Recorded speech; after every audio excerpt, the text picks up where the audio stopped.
Okay, guys, we are live. So for those listening at home, welcome to the Dungeon Musings YouTube channel.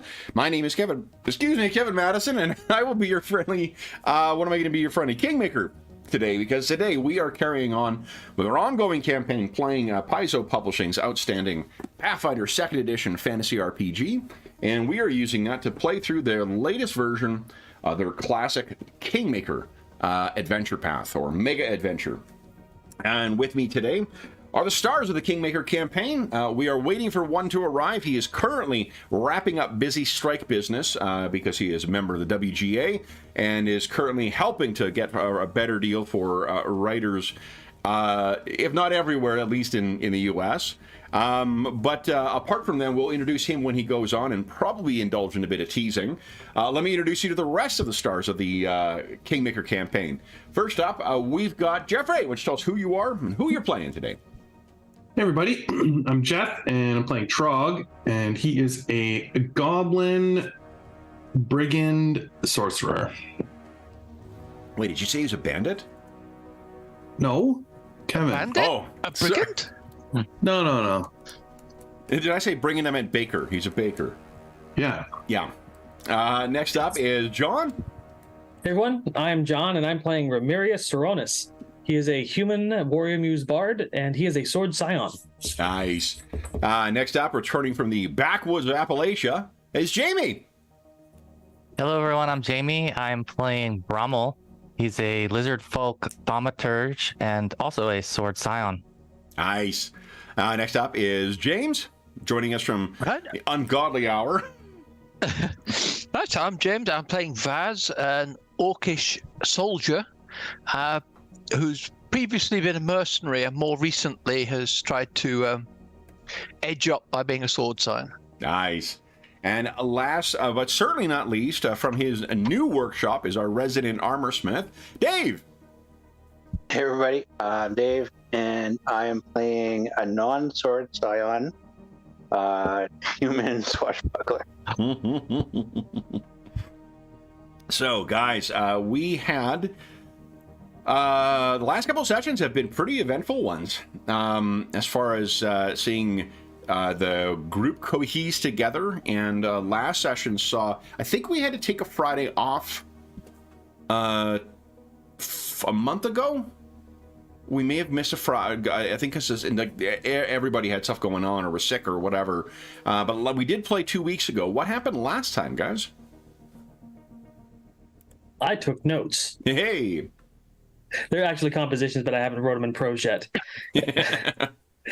So we had decided to leave a fort that we had conquered and came across... well, actually, Dorinius, George's character, saw a stag out in the middle of the night, and we took that to be a sign from Aristal. But the morning after, we heard some howls before we left the fort. Mm-hmm. We decided to open up the palisades and let the wolves have the bodies so we could get away. 4 hours later, we ended up ambushed by a different set of wolves, maybe. fought our way through there.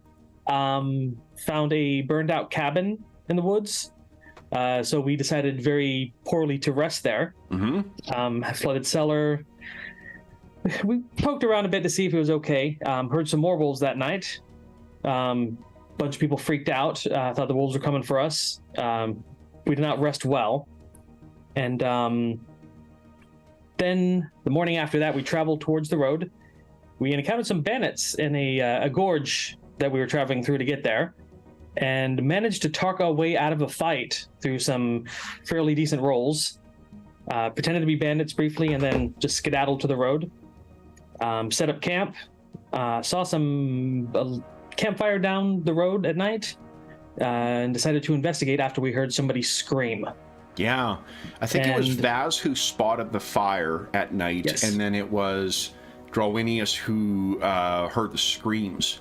Yeah, and as a result of that, woke all of you up. Should have been way too far off for us to hear that. But then we made our way there, and just as we were closing the session, we saw a white-robed figure face down with golden hair sprawled out around him, and that's where we cut it. Let's see here. White robe with golden hair. Now, why does that sound familiar?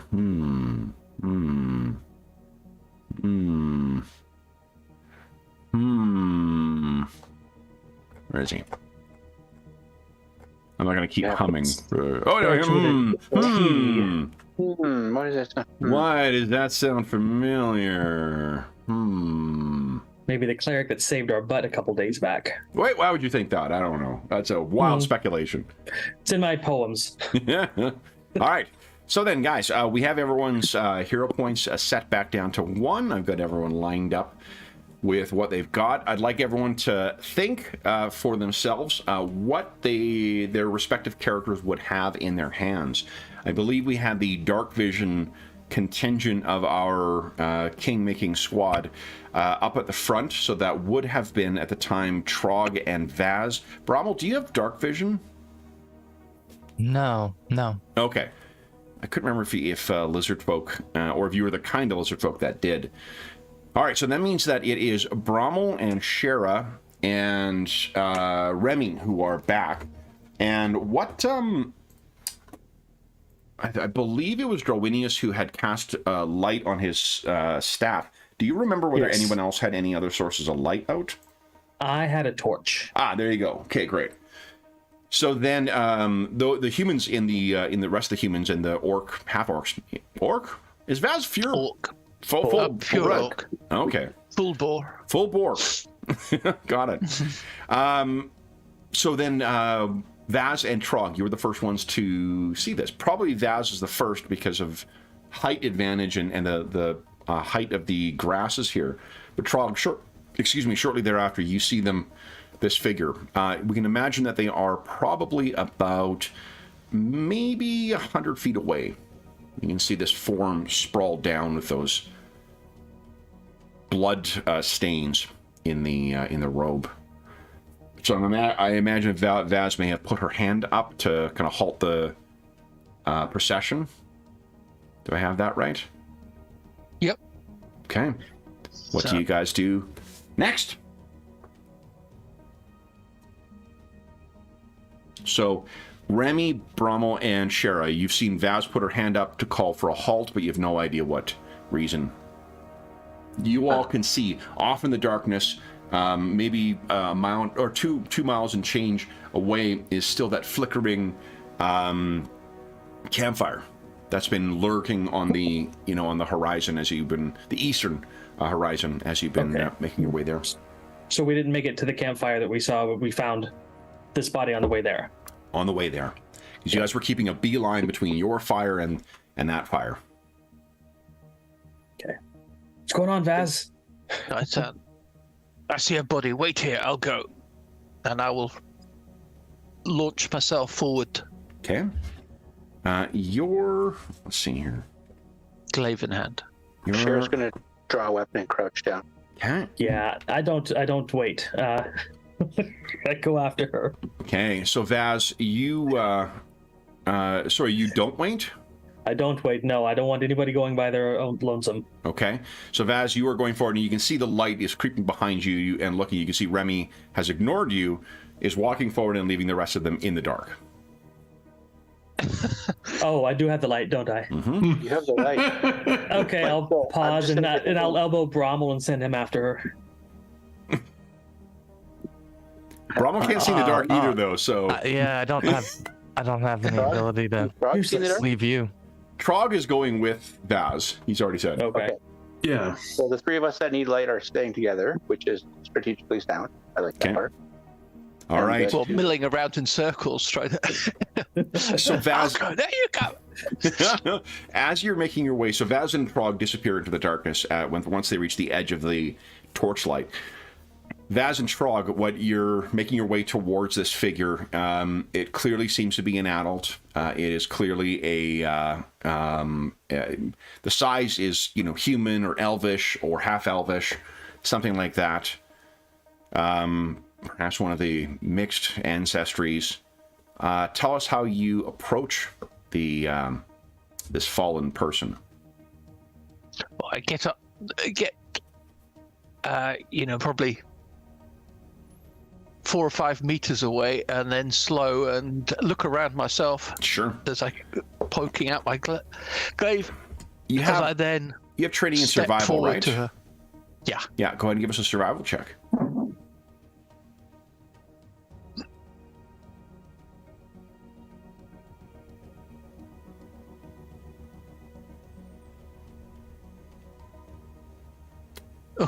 You want to hero point that? I'll hero point it already. There we go. Don't have the Who night needs strong. those stinking things? There you go. Nice. Okay. So what you can see around there, let me check one thing. Where is it? Yeah. What? There we go. Okay. You can see that there are tracks around. Ooh. Are you trained in nature? Let me just Actually, it check doesn't really again. matter. Why don't you just give us a nature roll anyway? Nature roll. Yeah, I am trained. Okay. So you need not have any doubt. The tracks that are around this leading up, you can see leading up from where the body is. Because as you're getting closer, it's quite obvious that this person is dead, unless they learn to breathe mud. To steal a line from Seven, then they ain't alive anymore. There are wide strides behind them as if they were running, and you can see there's a dark stain near the back of their heel, and it seems like it bled quite a bit, as if something had cut his leg out or his tendon, causing him to drop, and then there are a bunch of smaller stab wounds in this back that have stained the back of this white robe. Well, you can see the tracks around it are the exact same size as those that had been left by those little blue ambushers that had attacked your camp. There's the strange, I think they're three-toed? Yeah, three-toed and three-fingered things. The stride on them is that weird kind of herky-jerky, wide hip swaying kind of walk from it. And the markings on the, or the stab marks, they, just from what you remember when they attacked Trog before, this would be the similar result. And you rolled well enough that these are fresh. Like within last 2 hour fresh.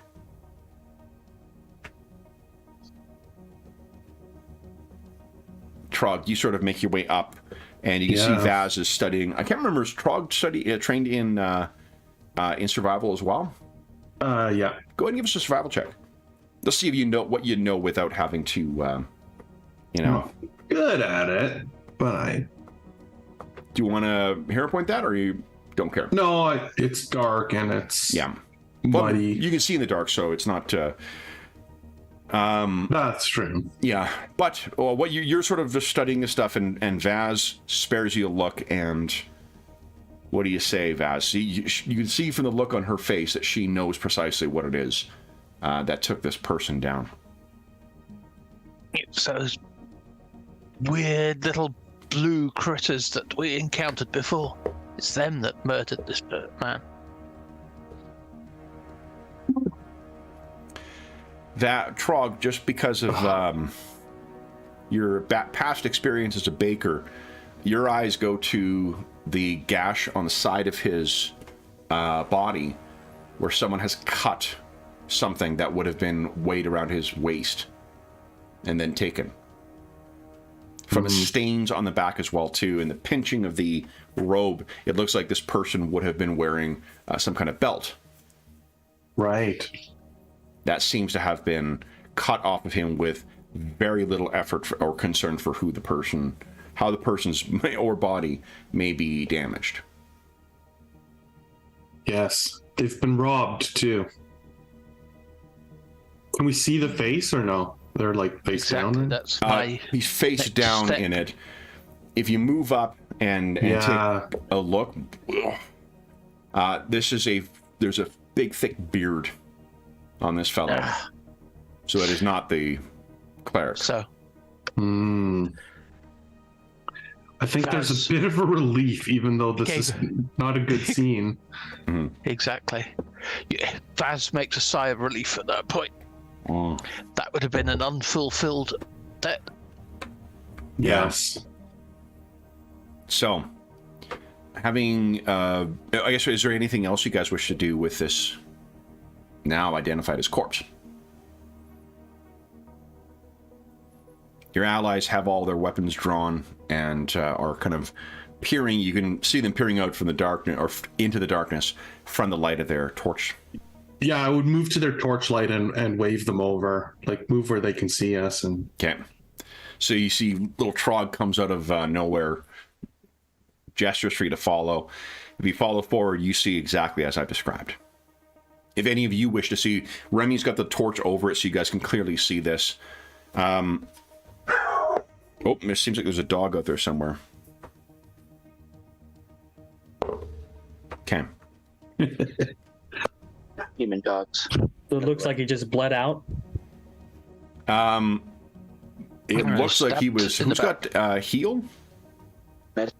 Or medicine? Vincent, me. Yeah. So you need not make a roll. This is not somebody who bled out. This is someone who was stabbed to death. There are dozens of stab wounds in this guy's back and side. And you can all see where he's been hobbled as well. Vaz can tell you he was at a run when they cut out his Achilles, dropped him down, and they just went to town on him. Do you think he was just traveling alone, or did he come from that campfire off in the distance? Vaz looks up almost as if it was trying to draw a path towards it. There's busted grass and thick footsteps in the mud leading directly back in that direction. He was running for refuge with us, I suspect. Yeah, if you look at the Maybe direction saw of our that, campfire. and you look back, like you're still equidistant between the two of them. yeah, Makes me wonder if these are the same things that tried to steal our food. Is our camp supplies in danger, or do we need to run ahead and help the others? You guys are all now kind of looking back and forth out in the darkness, or in the case you can see, in the sea of grasses. What? You can't see anything, but would you? You didn't before when they attacked. Let's go get some retribution. Do we have an idea of how many sets of footprints might be? There's Visible? at least 5 or 6 from what Vaz has seen. It's about the same that I think attacked you last time, maybe a little bit more. Then we should push on. We're going to the other camp to investigate. We shouldn't do so quickly. There might be survivors. there could be others in trouble. Yes. Okay. Yeah. Agreed. So do you want to hustle to try and get to the other camp, or are you going to take it cautiously? Are you going to try and be quiet, move even slower than normal? Well, our light's going to give us away. Yeah, let's just Might as well just hustle in. Okay. Yep. I'm Yeah. not the most subtle. So if you hustle, it's about 15 minutes of jogging to cover that distance then. Tell us what's going through your collective heads as you're approaching this, and is there any strategy you want to employ when you get to the other light or the other campfire? Or are you all just sticking together and hoping that your overwhelming force will apply? I mean, I'm assuming you're going to employ Vaz's technique of starting at one side and making your way all around the campsite before, penetrating, but... I suggest an arrowhead shape so that those who want a bit more protection can be one row back. Yeah. The three of us in an arrowhead. So, I'll Makes sense suggest to I me. bored everyone senseless over campfires before talking about these strategies. So I'll sort of. I hope you were all paying attention. So who's at the front? I'll go point. Vaz at the point. I'll be I'll behind take- in the second row. Yeah, I'll go second as well. I've got some decent armor. Sure. Okay. You guys are in the back. Bandits at the back. I mean, Bakers. bakers. All right. Yeah. I don't have dark vision, but I got an eye for numbers. Okay. So you can count them as we kill them. As you guys rearrange yourselves and make your way in, again, what's going through everyone's head here?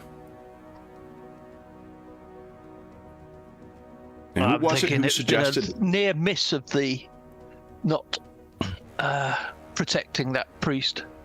So I'm going to have to. Been weighing on me, so I'm going to have to find him and sort that out before it does go wrong. Okay. Remy's caught between, helping out and then worried about our supplies. Because. Right. Just left our camp back totally undefended?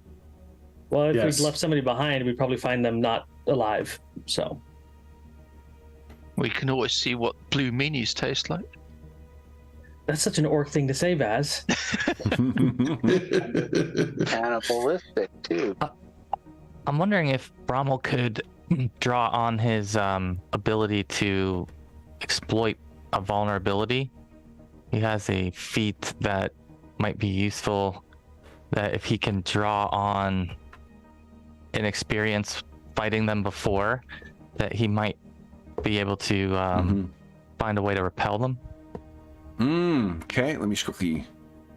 So this would be. Let's see here. I guess I have to see if the esoteric creature. lore. I think you have faced them before, right? Yeah. Right. Yeah. Yeah, you can give us a esoteric lore check, and let me just check what the. Okay. Oh, sorry, I buried my Kingmaker. Ugh. If it's the blue meanie guys, I mean, they seemed very fearful last time we fought them. Yeah, they were skirting around. The first little attack was even a distraction just to get us away from our food. Oh, that's a great roll.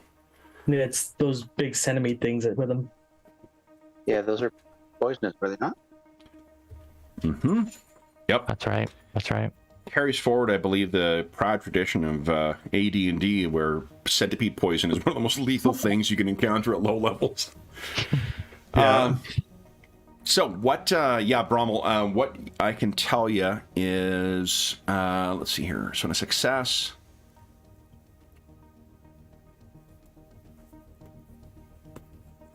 Yeah.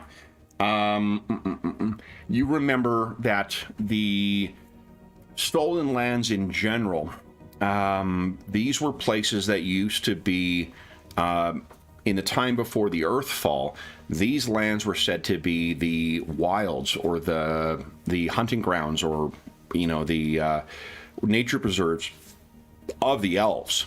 So if you could imagine for a second what elves who live in accord with nature, what they would consider a wild and untamed terrain, you would know that likely means it has a very thin connection to the first world, to the world of the Fae. These creatures seem to be some of those types of things that bled through at some point and just stayed and multiplied. If they are, cold iron will be effective against them. So, other than that, that's all you can think of, and I don't know if you guys have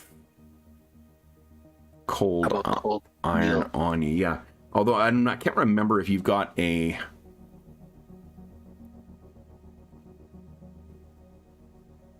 Let's see here.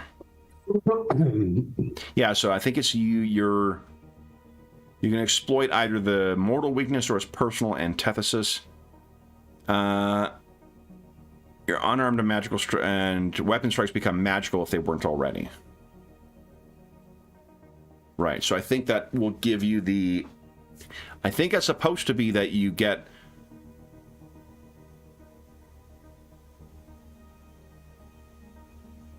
Oh, here, hold on here. After identifying a mortal weakness.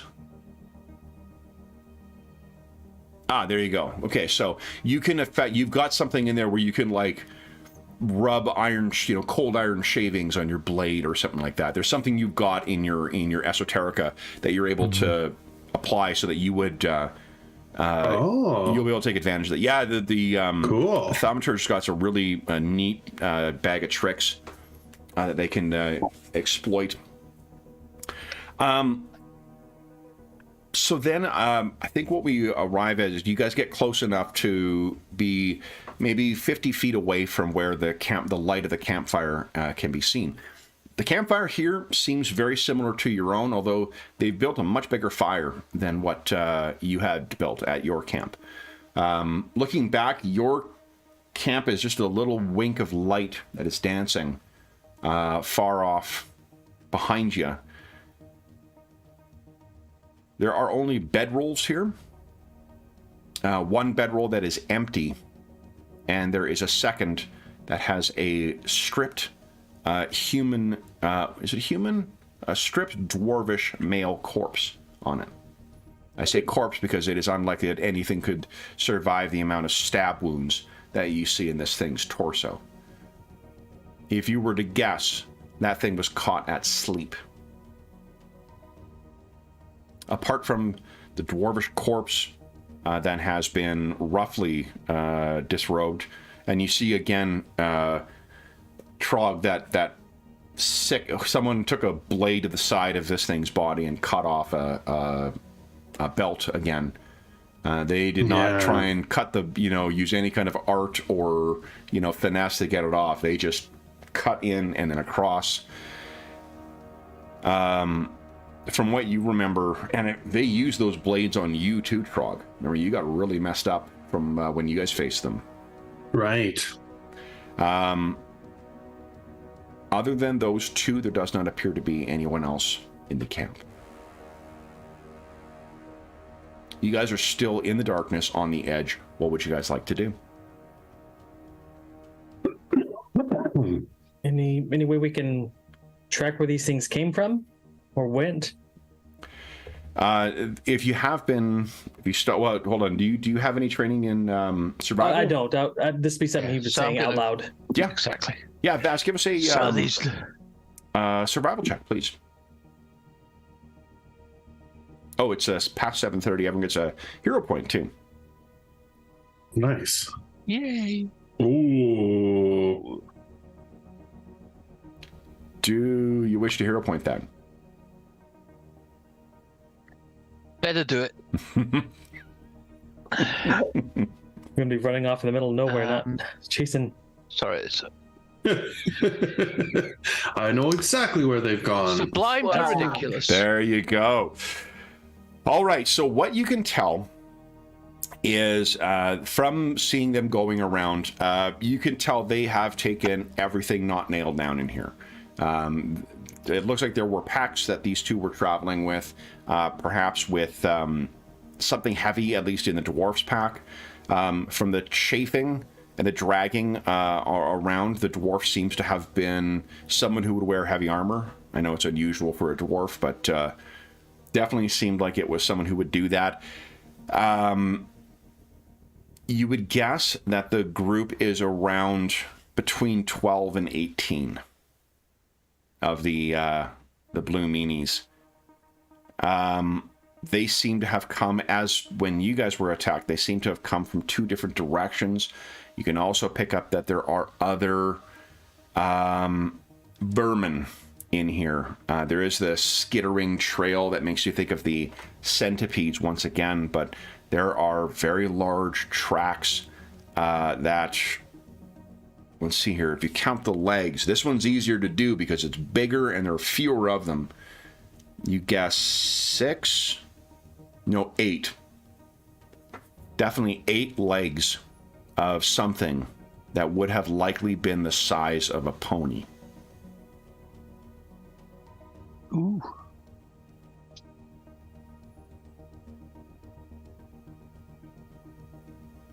They're in force.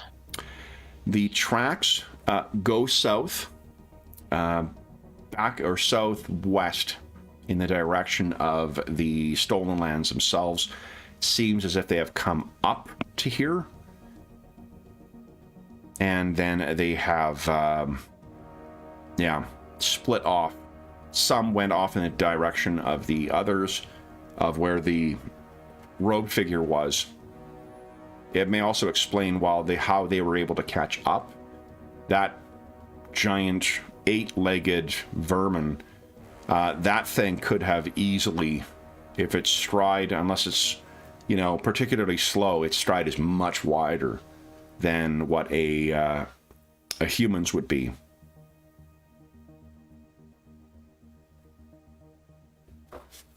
So visions, I imagine, pass through your head, Vaz, of a pony-sized tick or spider racing through the grasslands in the dark, while that robed figure run in terror towards the solace of your camp.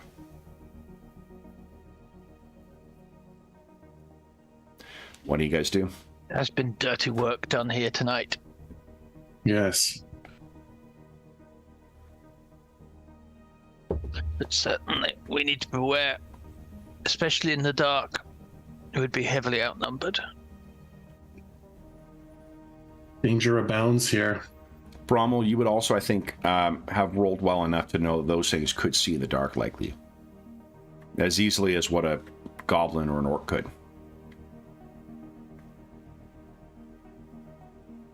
Feel a lot safer back at our camp. Yes, I see no reason to track them. I don't think we should leave the bodies here. Body.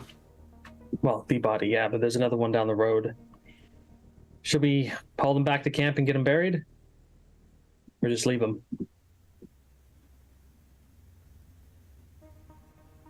No, you muted, Dave. That'd be a lot of still muted, Dave. effort. It seems Do we have Heavy time? to carry. Sorry, what was that, Dave? So Jamie and David need to both say what you're saying over again. I think you said, do we have time? Do you have time? Then what did you say, Jamie? I was gonna say maybe we can wait till the morning, because in the darkness it seems like that would put us at a disadvantage to be carrying them. Point. As I think, may as well bury them here. There's no point carrying them both back to our camp. There's nothing significant there. May I ask, does anyone have a shovel? I'm not carrying any implements of burying. Only implements of dueling. Or we could put them on the fire. There's a way of... You don't have that much firewood. You've got a great big fire, haven't we? Much bigger than ours. But a campfire isn't quite the same thing as a funeral pyre. Yeah. So, as much as we The next wanna do travelers the come by. It seems like a good place to camp. There's a half-burned body sticking out of the camp. No, let's move on. The Skyrim vibes right there. Maybe not so nice. Well, it was a passing thought. Maybe we'll just say a brief prayer and head off, and hopefully, yeah. Back to nature. The animals. Well, can have their- Let it serve as a warning to others as it did to so us. If we wrap them up in their bedrolls at their campsite,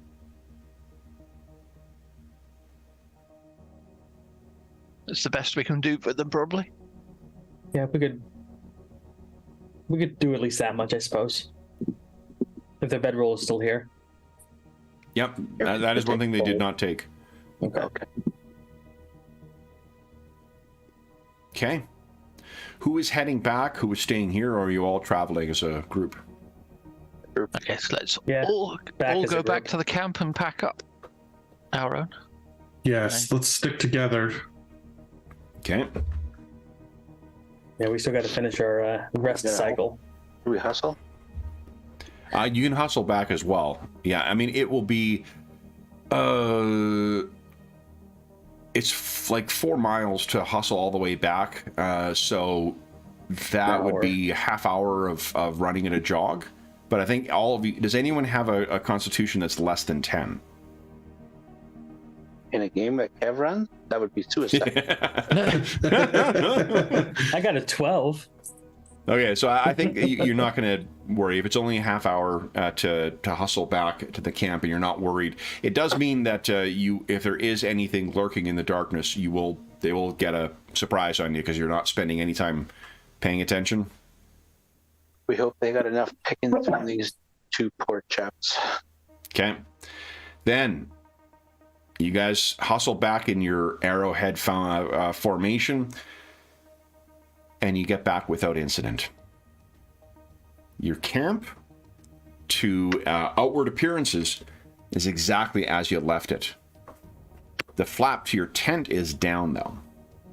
Did you leave it down, or was it up when you left? You leave the kettle on? Thank you. Well- Mess with it. Let's go in and see if we're Anybody missing mention anything. the flap of the tent? Yeah. I don't know. I think if we were rushing out, we wouldn't have stopped to tie the flap up, correct? Yeah, okay. If you stop and listen, you cannot hear anything in the tent, and the torchlight doesn't reveal anything moving, although light outside the tent would not likely reveal anything inside.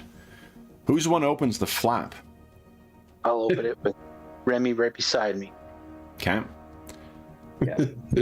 Sword in hand, swing open the flap. Nothing in there. It's exactly as you left it. I will lunge forward and stab out at Remy's dead row. Okay. And say, die, little blue scum! And see if I can trick the rest of the group into thinking there's a little bluey. Sure, give us a deception check. Ha ha ha!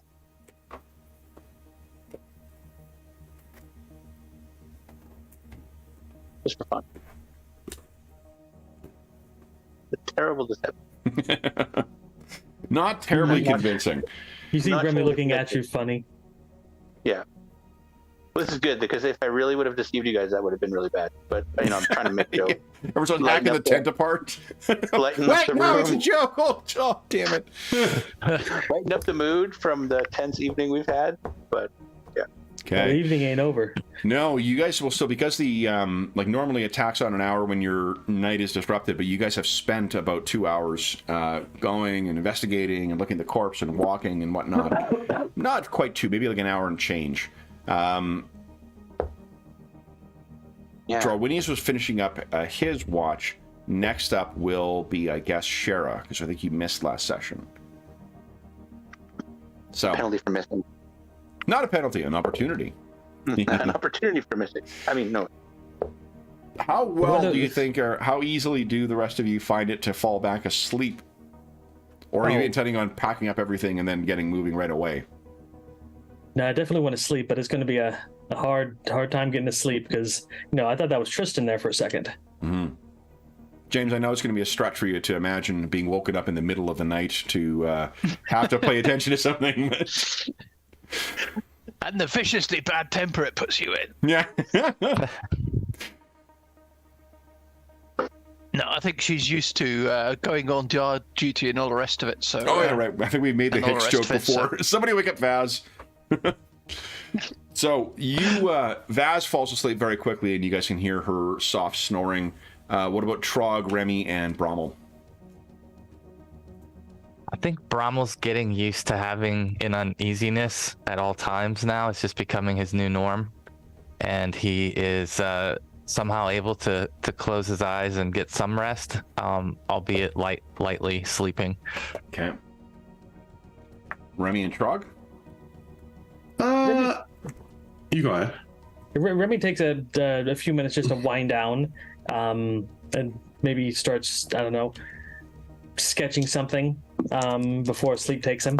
But it's That it's would kind of like a require slow- light, wouldn't it? It would. Camp light from the campfire. Just open flap and then he closes it when he's ready to sleep. Okay. Close the flap.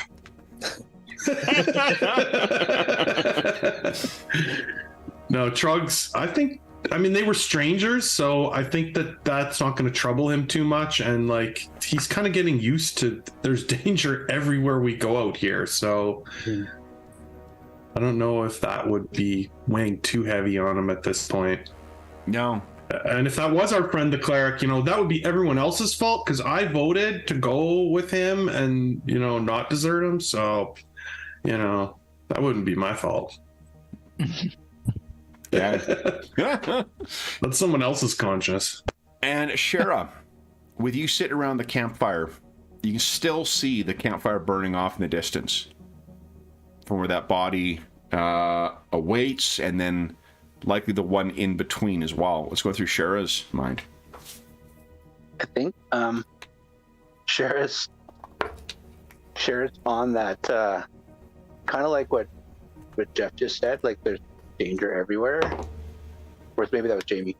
But yeah, like it's a hard world, and she doesn't have the emotional capacity to be pouring her heart out every time something bad happens. So she's just, I don't know, maybe she's on that path to becoming a hardened person, but but yeah, she's just like, I can't get into it. It's not my problem. Yeah. I can't get into it every time. Okay. Then, excuse me.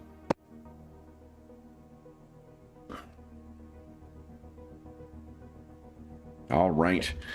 Shara, and then when you trade off to Brommel and you trade off to Trog, the night passes otherwise uneventfully. Morning comes, and you're all able to get your full night's sleep. We are now on to the Farast the 13th.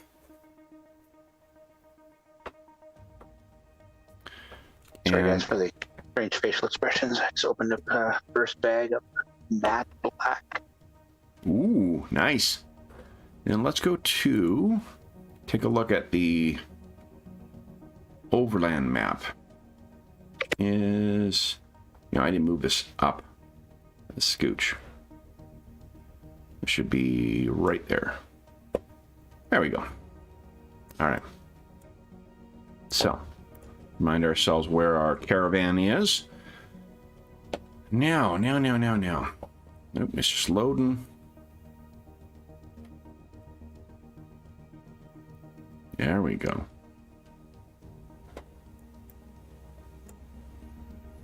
So, you guys will be reaching the cataracts. No, that's what's in your eye. Cataphracts? No. Those are soldiers. What are they called?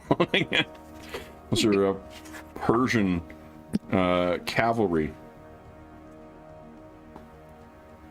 Cascades. What the fuck was I thinking? Cataract. Holy sweat. It has been a truly long week. It is the cataract. Is it cataracts? So the waterfalls? Is it cataracts? Let me see. It's not cataracts. It's them. It says cascades. Please carry on. Party notes. Second cascade. Yeah, we got cascades right in the party. Synonym for waterfall. Let's see here.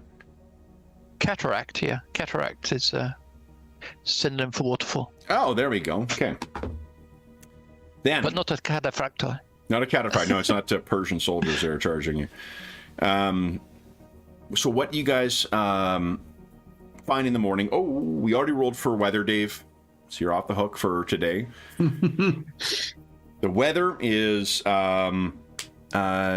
really not is not bad at all. It's it's overcast skies, but it's not raining. There is no inclement weather, and there is it's a moderate temperature for springtime.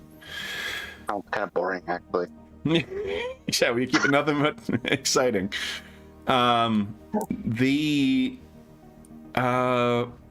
You're having to sleep in a little later than what you normally would do, so it is on Remy's watch.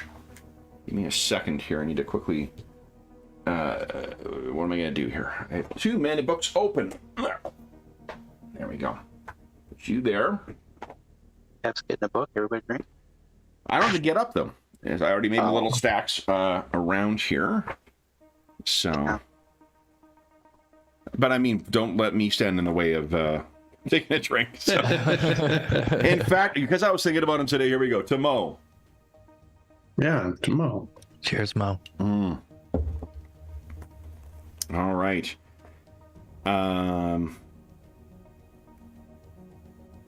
Ooh. Ooh. So, it is Remy. Remy, would you give us a perception check, please?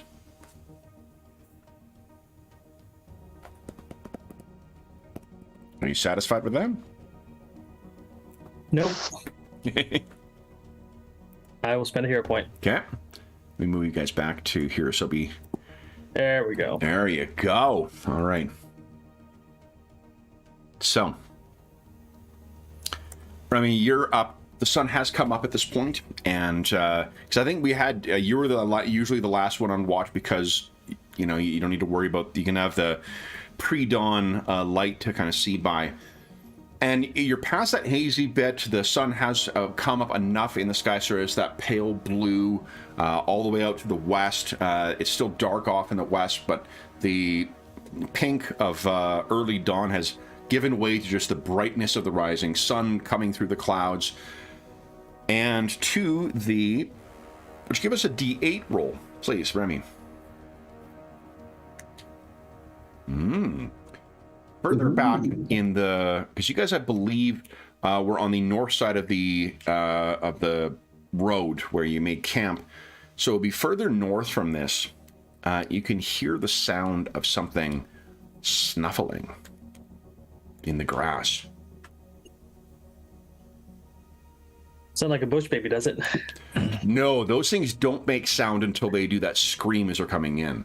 The bush bogey, it doesn't sound like that. You can give us a nature roll if you'd like. Let's see if Maybe I you got can place what it is. that. Yeah. I imagine that that would be a crit fail. I imagine that your imagination goes to the very worst thing. What is it that Remy thinks might be out there? I don't know. Maybe a troll or something? Oh, Is imagination running wild? heck yeah. So Remy, you're gonna guess probably within 100 feet. The sounds of it. There's a sound of everyone sleeping. If anything, there's the sound of kind of like morning birds going off. There's the buzz of the dawn, with the insects buzzing over or flitting, I should say, over the grassland. The wind coming by, kind of rustling those, and a sound of something to the north. If you take a moment and you look out, what you can see, something is not trying to hide whatsoever. The grass here comes to about 2.5, let's say a galactus in height, and then it, you can see just poking above the grass, there is what looks like the peak of something's back. You might even say the ridge of their back you can see. And this thing is snuffling along and moving in your direction. How close is it to shift end? Good question. Let's see. Your shifts are. Let's see here. I think they're only like 2 hours and change, aren't they? Because of the number of guys you got. Number of people you've got, I should say. Let's see. With 4 or 5 of you, 2-hour shifts. So let's take a look. It is getting very close to the end. You're like the last half hour of your shift. Okay. It's almost time to get everyone else up as is. I hate to wake anybody up, so I'd probably just get my bow out and try and fire an arrow behind it just to see how it reacts to the noise. Are you doing anything to try and be quiet while you're doing that? Yeah, sure. I'll try to be quiet. Give us a stealth check, please. I have some minor skill. Okay. So you are moving in. You can hear this thing as you're walking. Your footsteps on the earth. This thing snorts, and out of an abundance of caution, let's just have you go ahead and give us a perception initiative check, just for Remy for now. Okay. You satisfied with that? Considering that's an average roll, and I'm likely to get worse than that if I reroll, yes. Okay. Let's see here. Go to Game Master layer. Pretty much just gonna scream, "Wake up!" All right, let me do this.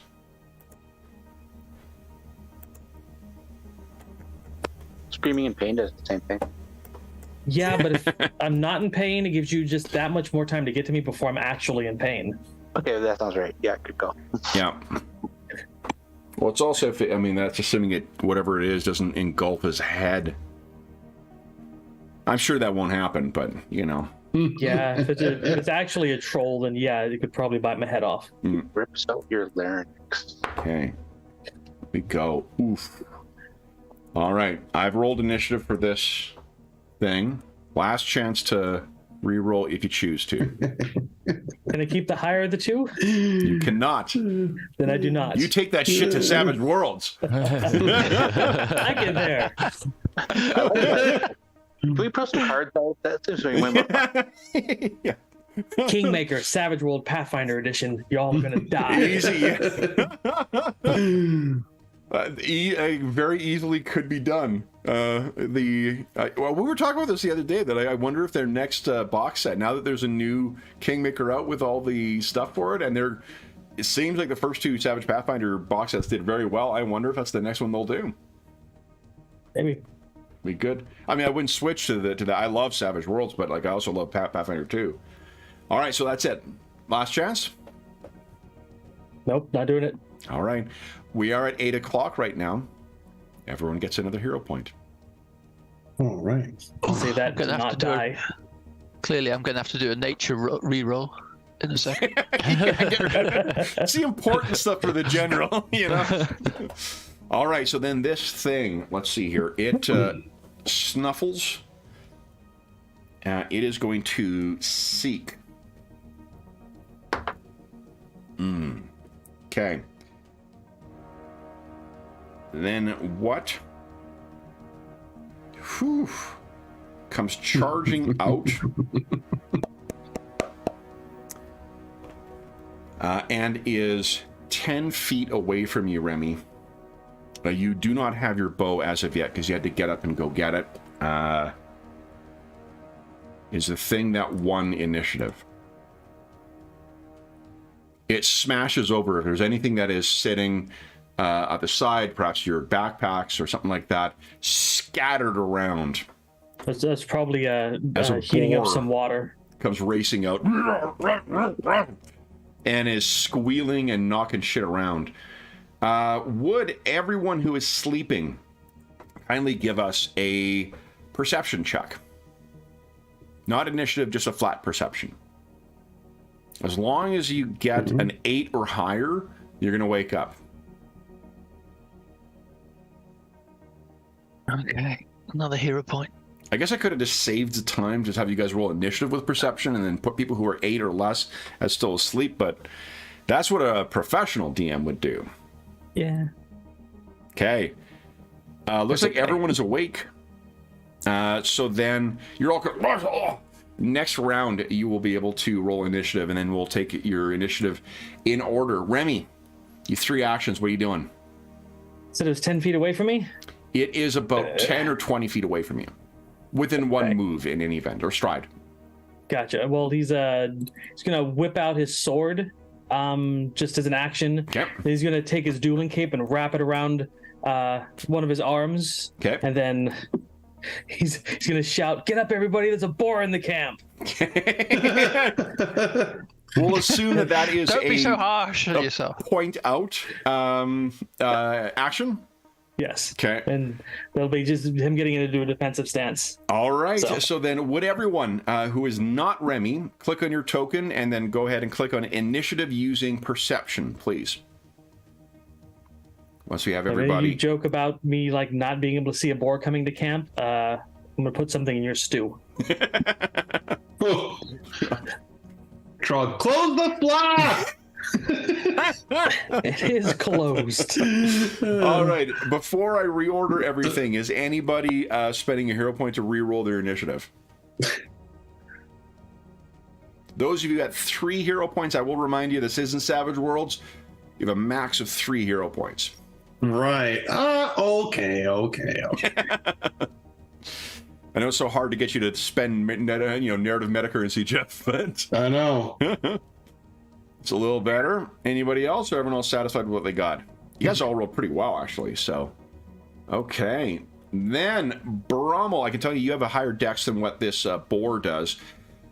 So, Brommel, you have 3 actions. You are down in your bedroll right now.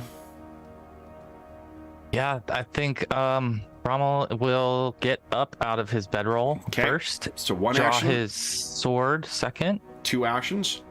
And how far would I be from the boar? You'd have to at step that point? outside of the tent. I'm not going to make you spend a turn to orient yourself of where this thing is, but you could easily just step outside the tent. Okay. He step outside the tent then. Okay. You are now 10 feet away from a boar, kind of equidistant between Remy and you. Then it is boar o'clock. All right. So this thing snorts, seeing the second out. I'm going to make a roll. One of the things I will say that is Kingmaker does both the original version and this version do an outstanding job of trying to capture that old school sandbox feel of classic, kind of sandboxy adventures. With the exception of one thing, random reactions. Random reactions is just one of those things that got left in the course of the editions. 3rd edition largely dealt away with it, and then it just kind of has never been picked up and run with again. Random reactions feels like something that is very appropriate for this type of game. So, now you can have a drink, so I'm grabbing something new. Because I was looking at it today. Wow. Grab the old 2nd edition AD&D DM screen. A classic. And let's see what we get for its reaction. Now, this thing is probably going to be hostile, or at least threatening. Hey, Let's we were see. here first. Okay. Its reaction is going to be breakfast. Okay. So this thing is going to squeal at you. First, Brommel.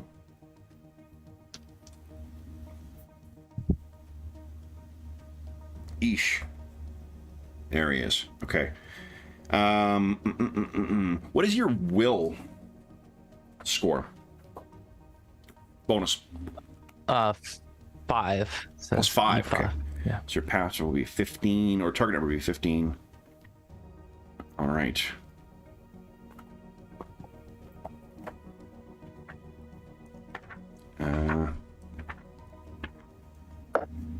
Here we go. All right. So this thing snorts at you, squeals and kind of gnashes those massive tusks. Oof. A 22.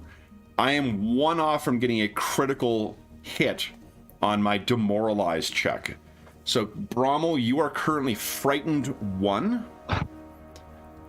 Remy, it snorts at you. What is your will bonus? That's a 5 as well. 5 as well? Okay. I got 21 against you, so same thing. You are frightened 1. And then this thing so it's snorting and snarling at you guys. The back of this thing probably comes up to a little past your waist, Remy. I think, Brommel, you're a little taller, aren't you? Yeah. Yeah. So you got a little bit more, but I mean, this thing's at the height where it's that those tusks of it easily could tear in at the groin area and get at those that vital femoral artery. It then stalks over and stands on top of one of the backpacks that was scattered to the side, as if laying claim to it. Shara, you have 3 actions. What are you doing? She's going to get up, It's 1 action. Okay. grab her sword, 2 actions. and exit the tent. Okay, you step out and you see exactly what I described to the others. There is a boar that kind of snarls at you, and you can tell, I think, Brommel and Remy are a little hesitant about this thing. Remy, what are you doing? For breakfast. Well, he doesn't like being challenged by a boar, but he is a little shaken. So he's going to try to do the same thing, but with magic. Okay. He's going to cast fear at the boar. Interesting. Okay. So let's see here. Somatic and verbal. What is? Is there a magical word you speak? You think, or a tone? It's basically he uses his singing voice to supplement the verbal component, so he's usually just chanting like a little dirge or something when he casts his spells. You are fucked. Yeah, and it's just kind of shaky because he's frightened. Fuck off. Okay. And he goes whoosh. All right. So let me see here. It's an 18 or 15. Let's see. I rolled a 21. Okay, so you have what does your fear spell manifest as? Is there a discordant sound that goes across it, or what? Yeah, it sounds like he kind of mimics it after the boar, so it's a discordant kind of squeal back at it. Okay. Maybe like a more like an alpha boar. So you see, I think the ridge along its back is all the hair is right up on this thing, and it. And then you one more action. And I'm going to step just to the left to give more room for people to come out of the tent, and just keep my dueling cape ready. But readying the cape is an action, right? Because just like shields, you need to have it up each round. Oh yeah, that's right. No, I'll just step over to the side then. Okay. He probably needed that hand to cast his spell. Okay. And I believe at the end of your round, your frighten goes down by 1, so you can reduce your frighten by 1. Vaz, 3 actions. What are you doing? I will get up. Okay. Pick up my glaive. Okay. And exit the tent as well. Okay. So this thing is now currently about 20 feet away from you. Because it's moved over, and it seems to be standing over somebody's backpack. And let's see here. Brommel's because of the mushrooms. 1, 2. It's actually Vaz's backpack. So, and it's the rest of the backpacks are scattered around as if something has, done some damage to it. Trog, what are you doing? Trog will, get up and go to the edge of the tent, sort of poke his head out of the flap, and he's going to say, "Kill it!" Kill it. Are you trying to threaten it whatsoever, or do anything else? No, I'm trying to get everybody else to attack it. Okay. All right. So then, top of the round, Brommel, you're out there. You're still your spines, I guess, are fully up at this point, alert to this thing. You're still a little rattled. 3 actions. What are you doing with them? First action, he will move in close to range of his dueling sword, and with second action, he will try to make some bacon out of this boar. Okay, go right ahead.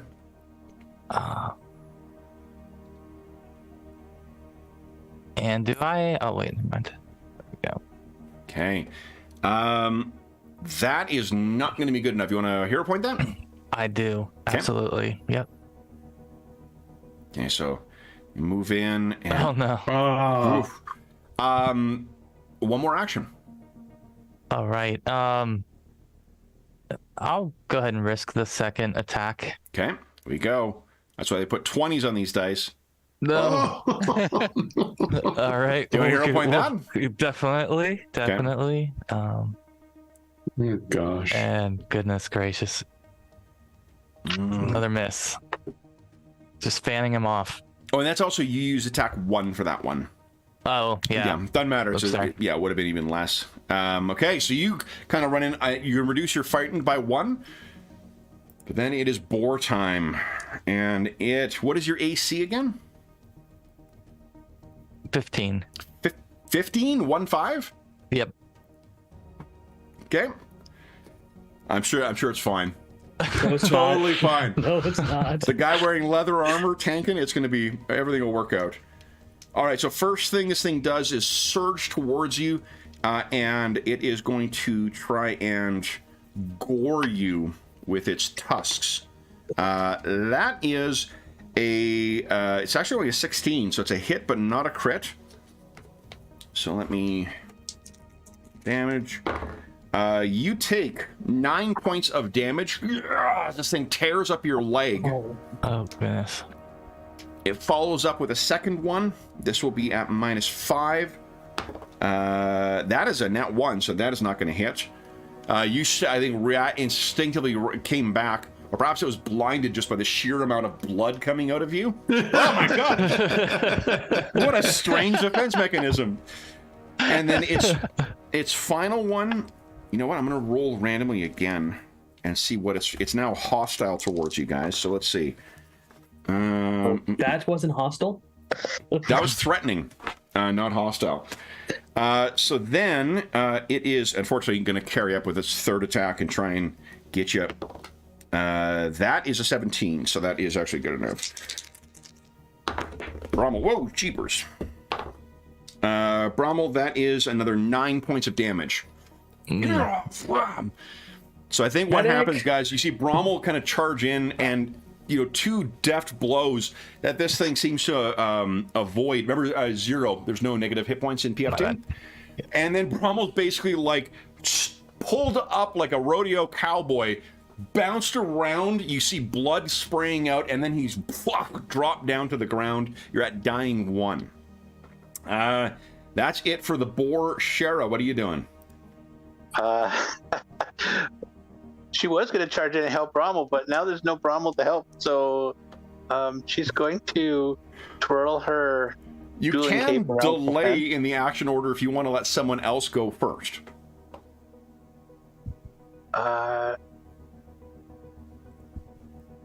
Yeah, she's going to till after that. I had a feeling. Remy? Well, I'm going to go give Vaz a flanking buddy and move to the other side of the board and try to stab it in its flanks. Okay. So one action move. To move, no. Because you don't know whether this thing's got a tax opportunity or not, right? I don't know. I figure 25 should be enough to get around it, right? Well, no, because it moved 10 feet away too, right? There was a 10-foot gap between you. Oh. It's now about 15 to 20 feet away from you. Well, I'll kind of move like diagonally towards it, and Vaz, with her reach, can move further around. Sure. And we can don't have to get completely behind it. Okay. And then I will swing my sword at it and try to say, oh yeah, I'm going to hit you in your freaking leg. Okay. Oh, hero point. Mm-hmm. Come on, don't kill us. That is still not good enough. You managed to connect with his hide, but it's just, you cut a little bit of its bristly hair off. You have one more action. What do you want to do? I'm going to cast a shield spell, because I don't want to end up like Brommel. Okay, so you let go of your what do you call it? Your cape? Yeah, the cape and throw up a shield. Shield is up. Vaz, you've already seen Cheryl look over you like, waiting for you to take action. What are you doing? Right, I will snarl and threaten the creature. Okay. Come back. Yep. Give us an intimidation check, please. Come on, something good. You want to hero point that? Yeah, no. Okay. She's not very frustrated by this. It's not scaring anything. So then she will. In fairness, this thing's probably in a blood frenzy at this point. So it would have been hard to do. So I will move and do an exacting strike. Well, in fact, yeah, an exacting strike. Does exacting require 2 actions? It's a single, I believe. Okay. In fact, there's no point. I'll just do an ordinary strike. Oh, is it a 2 action? No, it's a single, but it doesn't count as the iterative strike, right? Yep. Okay, so there's no point. Okay, so you race in, and you're going to have the flanking bonus, but that just affects the AC. Go ahead, make your attack. Come on, Vess. Even with the flanking bonus. You want to hero point that? Yes, okay. It's not far off. That's She's like an orc. Shaving its there we go. ridge back. There you go, and that's actually a crit, so go ahead and roll crit damage. There you go. Go, Vaz. Neat. Whack.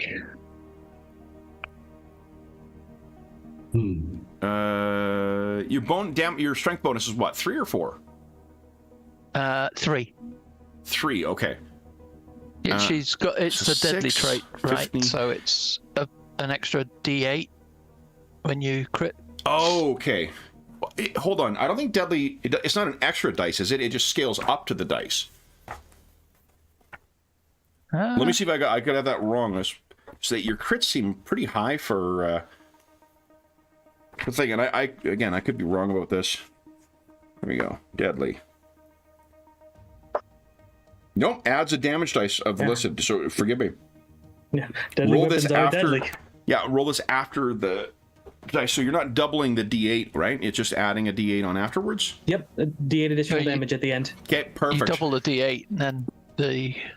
All right. So that's a solid hit on this thing. It squeals out in pain. Then Shara, what are you doing? Well, now that the tank's in place, Shara also moves up and attack. Okay. And I don't know if she can. There's already 2 people on there. If there's another place to go to flank, or... Not to flank, no. Okay. But so it'll be 1 action to get in. You have 2 more actions. Go ahead, whenever you're ready. Strike with Zirapier. Go. That is a hit, not a crit. And 1 more action. Strike 2 with Zirapier. Here we go. Number 2 attack. Come on. Here we go. Nope. That is not quite good enough. You want to hero point Lots that? of hero points.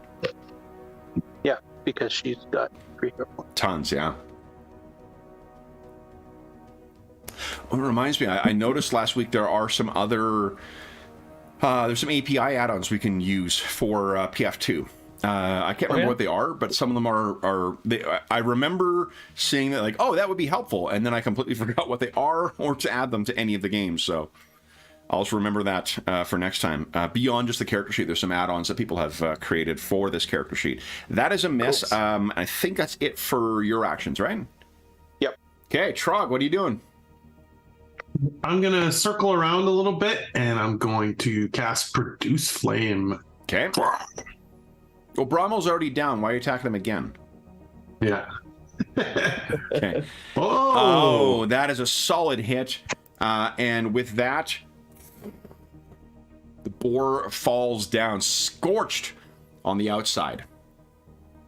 I rush over to Bromwell. Okay. Pork chops. Then Bromwell, would you give us a flat dice, please, or flat d20? Dying 2. Remy, what are you doing? I'm going to kick on a focus point and get some healing into him before he dies. Okay. So you gain fast healing 2, and what is 4 rounds. So we'll assume you're going to get 8 points back from that Bromwell. And then is anyone going to try first aid? I'm not trained in medicine. I'm trained in medicine. I can give it a try, and we have a. Yeah, would- go ahead. Go right ahead. Are you going against DC 15 or DC 20? I'll go with DC. Oh, no, you 15. need to do 20. Sorry, you need to be an expert. Yeah. Okay. Yes, what I did that. Don't Gentle. hurt him. So go And right the ahead. medicine kit. Does Yep. that give us a bonus? Does no, you need the healer's tools in order to do it. Healer's tools just allow you. Okay, right. Okay. Success. Oh, good. Now you're going to restore 2d8, and your wounded condition is removed, Rommel. And you can continue healing them for for the rest of the hour, for a total of an hour, and you can restore another 2d8 if you'd like. Yeah, I'll do that and leave the cooking and or cleanup to somebody else. Okay. And give us Probably another just, 2d8. Take it easy. Well, they'll take it easy. 9. There you go. All right. 14. So, yeah. Rommel down, but up pretty quickly. collapse. So then, guys, what with that thing collapsing down, Vaz, you're gonna have a little bit of blood to wash out of your backpack, but it has been defeated. Thanks. What are you doing? You still would need another few hours of sleep, just because it unfortunately was the last little bit, but another hour of sleep probably is enough to get to the point where you can recover. But I think, oh, Remy, you would need it to recover spells, right? Did you cast spells yesterday, or only cantrips? I did not. Only cantrips. Okay, so then you could take 10 minutes to recover your focus point, and not worry about that. Drominius isn't here right now, so we don't need to worry about that. Oh, Trog, what spells? Produce Flame is a cantrip? Yeah, it's a cantrip. Okay. So you guys don't need to, unless you need your spells, you can actually just get on with your day now. I think Bramwell would comment that this bacon is good enough to die for. You sure about that? We could spend some time and harvest the meat from it, right? Mm-hmm. Yeah. Sounds like a good idea. Yeah, I think so. And in lieu of doing spells, we can just try to get some meat from it. So it'll be a hunting lore or a survival check, and it'll take 2 hours. It's worth it. Yeah, that's More meat? Nice. Who's making the roll? Not me. I'll do it then. I'm just here to I'm into provide good that sort of ideas. thing. That's what I do. I'm here to back those good ideas up. I killed it. That's a success. If and I don't think you can push it up into critical range, so it's not worth anyone trying to. Well, hold on. Let me double check the difficulty number. Hold on. Here we go. All right, so DC. Who else is trained in survival? Frog. Yeah. Is that it? Only one other? Yeah. No one other than Trog or Vaz has hunting lore? I think Darwinius is also trained in survival, but he's not here. Rommel, you got your esoteric. I got esoteric lore. Yeah. So, I mean, with what you would need is one more person. What I'm wondering is whether you can try and push that up and towards a critical success. I see. Yeah, because you could aid, and then if you guys both got critical successes on it, that might inch it up towards the critical success result for hunt and gather. You want to try it? The difficulty is the risk that comes with it is if you critically fail it, you subtract from his score. What do you guys thinking? And I actually suck at survival. I could try the esoterica. It would have to be both of you mathematically in order to have it work. Both. Are you asking Trog to help? If you ask him, he will do it. Let's just take bacon as it comes. Okay. Yeah. Then you're Isn't gonna... Brommel our good cooking person? So Well, I think he's been extraordinarily lucky. That's what I think. true. I believe I've shared with you guys what will be on my tombstone. Yeah. Yep. Better lucky than smart. Heck yeah. Lucky always trumps smart. So, then Vaz, would you give us a 1d4 roll, please? Oh, 1d4.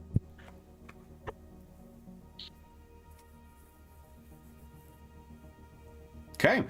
You're going to gain 3 special ingredients. And you gain 16 basic ingredients. Okay. Woohoo! Nice. So, Pork chops for days. heck yeah. All right. So then, guys, while Vaz, that'll take 2 hours for Vaz to get all of that done. One of the hours needs to be spent with Shara giving first aid to Brommel. But Remy and Trog, do you guys have anything you wish to do with either of those hours? I will probably start breaking down camp or maintaining weapons that got, used in the fight. Okay. Suppose I can do that. What about Trog? Yeah. I don't know if I guess I would be just helping with all the general, physical activities that are happening. Not necessarily anything specific, but just, Trog has mastered the organizing art of looking busy without ever actually doing anything. Exactly. I'll Helping everyone. I'll just have Trog like grab the small things that I don't want to bend down and pull the tent up with. So when Vaz asks, I'm helping Remy. When Remy asks, I'm helping Vaz. Exactly. There's gonna be a group meeting at some point where collectively the bitch is like, wait, hold on. He told me he was. All right. Then what, Vaz or Trog? I will put you to work on one thing. Why don't you give us a? Let's see here. Give us a D100 roll, please. Yes. Oh, lucky number 22. Okay. Then that'll be.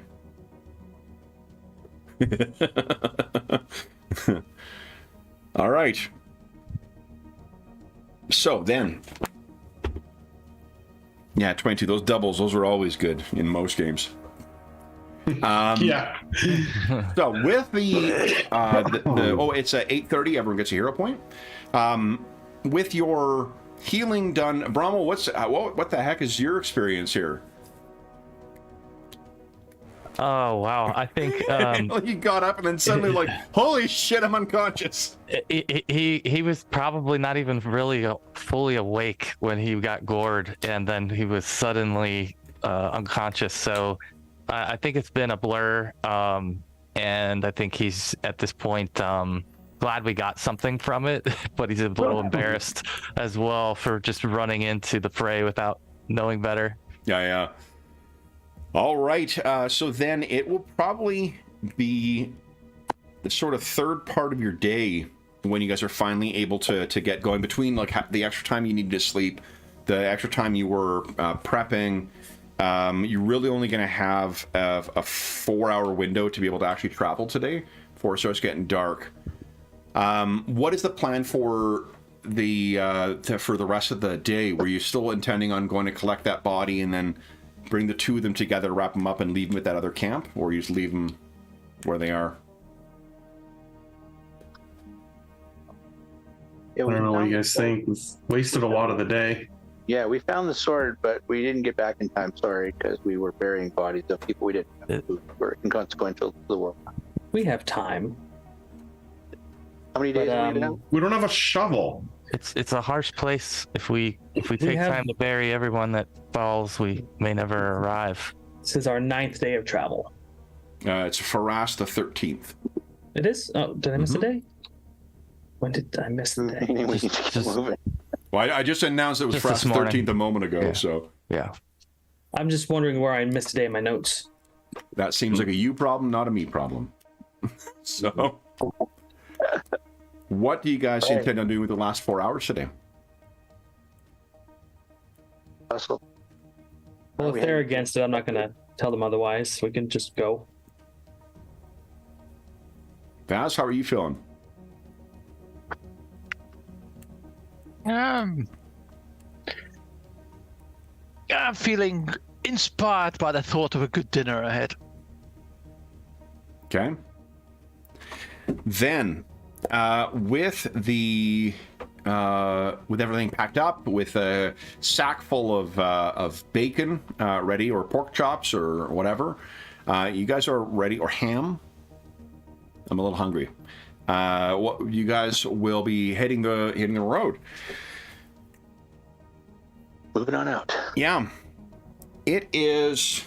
So we go back to our travel map here. Let's see. Go.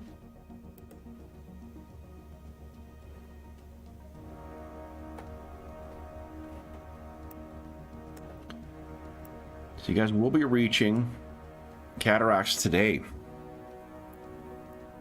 The sound of them. Well, let me grab your tokens here quickly. To believe I've got an illustration or a photo for them now. Do I? Ooh, I do.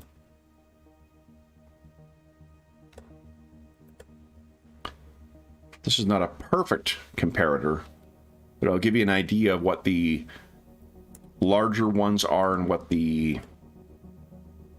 we go. The smaller ones are. I think it is like the ones that you are looking to explore in are probably somewhere between the two we see here. What the fuck is going on here? There we go. So I was trying to select them all, and I just could not get my cursor to move.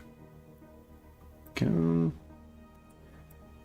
So, the river itself stretches, I believe it's about a half mile to a mile wide. So it'll be a point where there's going to be some navigating along. Do you recall which one of the 5 sets of cascades that you need to get to? It was in the middle of the second and third one, I believe, right? Didn't you write a little tune about it, Remy, so we would remember? Actually, Darwinius had those notes, and I was going to steal off of his paper. Yes. Wasn't there something in the tree, that note that we had? Yep. Yes. Do you recall what it said? Rolls into the party notes. It's the second cascade. Cascade. Yes. Okay. From which side?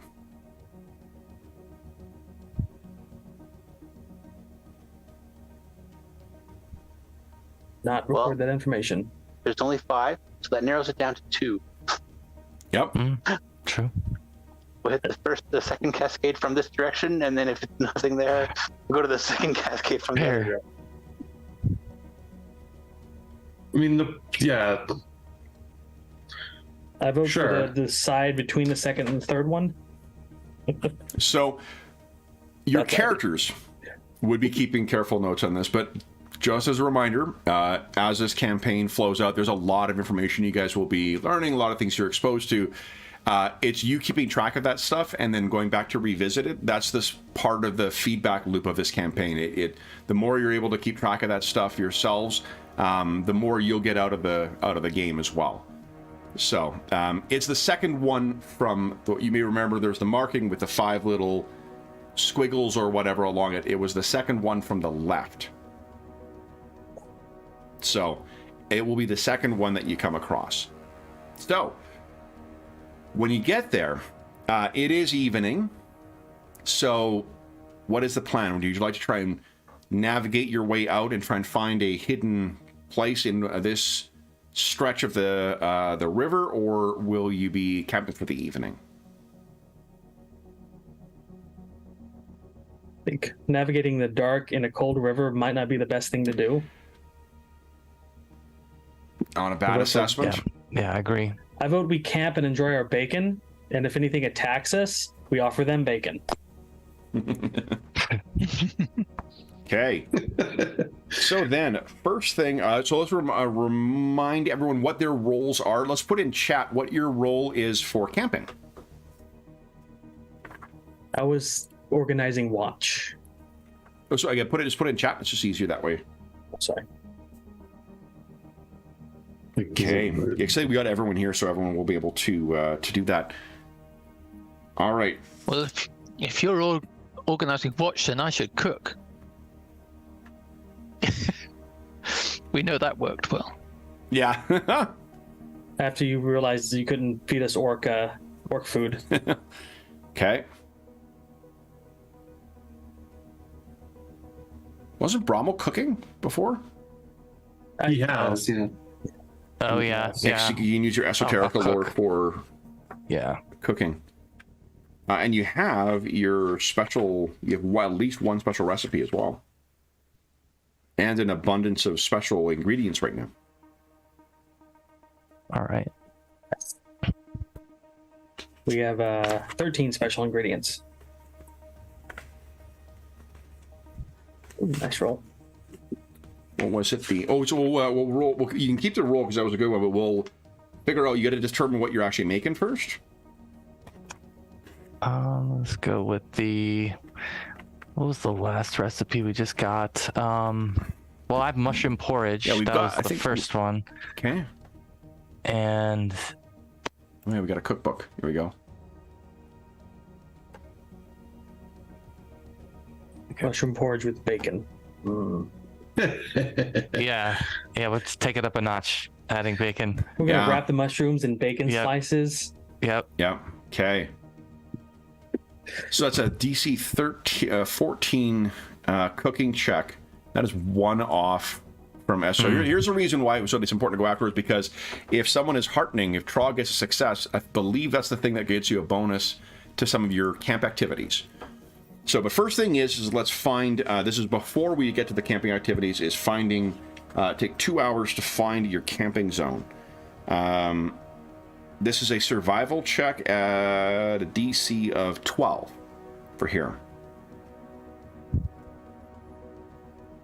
Vaz, I believe you were the one doing the honors. Yep, let for me this. go do that. This one is so vital. Nice. Okay, you have a campsite. Now, unfortunately, in that 2 hours, there is something else that triggered. Bear with me a second here. There we go. All right.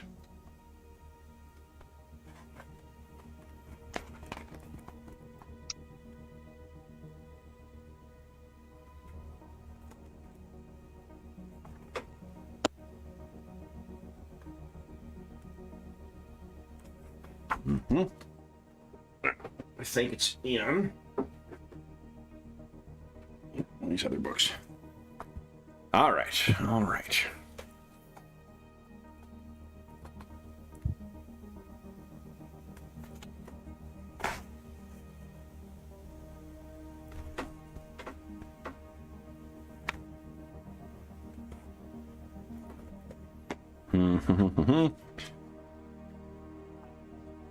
So normally I roll your random encounters ahead of time, so I got them already.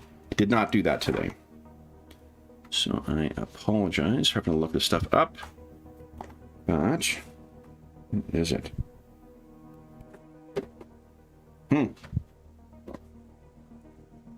Please tell me it's some scallops. Most definitely. Yeah. I don't think you want to be attacked by scallops. No? But we have bacon to wrap them. Now you're just making me hungry. We get attacked by a bottle of pizza. Put on the bacon. Okay, where the heck are these things here?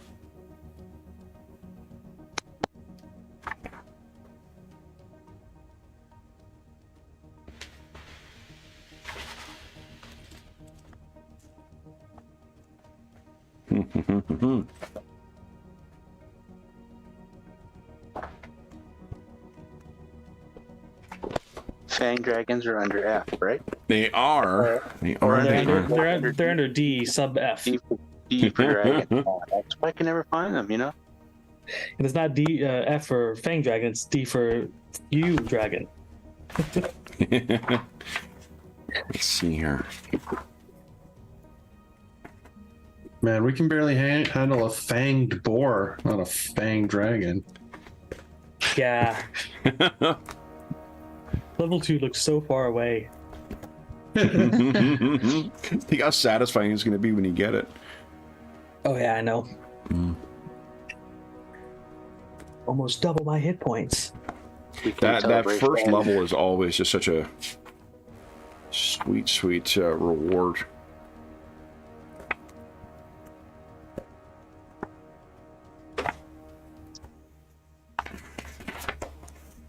Boy, oh boy, I'm just having a hell of a time finding what I'm looking for. I know I've seen them. Where the heck are they?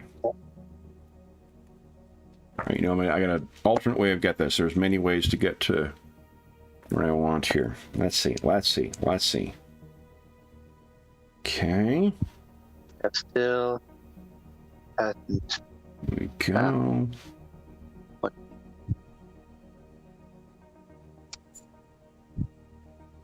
Not thinking. Yeah, there we go. Wasn't very musical. We'll do that. Okay, so you guys are tromping along through the grasslands, and you think you may have found something that was quite good.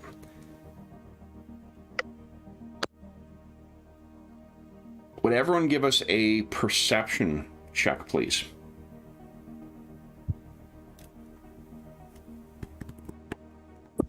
Oh, you guys. What the hell? Just taking It's away the my three fun. sword scions are like, what the fuck is that? There's Trog. Trog knows what's look. Holy, and a 24. So you guys are all making your way along, and it makes sense that you would all be able to see this because of the vantage. But what you all spot, in particular, those of you who got the critical successes, is that at this patch of grass you're starting to move through, there's a ton of spider webs that are like just choking up the things, and you're all like, whoa, whoa, whoa, whoa, whoa, let's just not go. Trog trumps right through them with his critical failure, and Trog, you are now, because this happens before initiative is rolled, unfortunately. Trog, you can hear that there is a problem here because Trog, Jeff, what sound would Trog make as he is suddenly wrapped in tiny, these are not like giant spider webs, these are just normal sized spider webs, but he is fucking covered in these biting, stinging things right now. Yeah, it would be sort of like gross. Okay. And as you open your mouth, it makes it worse because they can crawl inside. So let's do this. Let's get everyone to go ahead and click on your token and go ahead and roll on initiative. And I will roll for what damage that Trog makes. All right. Alas, all those crit successes just on one. So I need Hey, if it kept me away from spiders, yeah. success. Oh, heck yeah. So that is 4 points of damage you take, Trog, and then would you give us a reflex save, please? Damn it. Reflex. Yeah. Oh, Annis is high, or wishes you luck. Whatever way you choose to take that. Oh, I am such a moron. There's a searchable database right here. The thing I was looking for, I could have put the word in instead of sitting like an idiot and wasting Compendium. 10 minutes of your time and watching me look through books. Boy, oh boy. Yeah, I know. It was a dumb move, Anna. I know. Okay. There we go.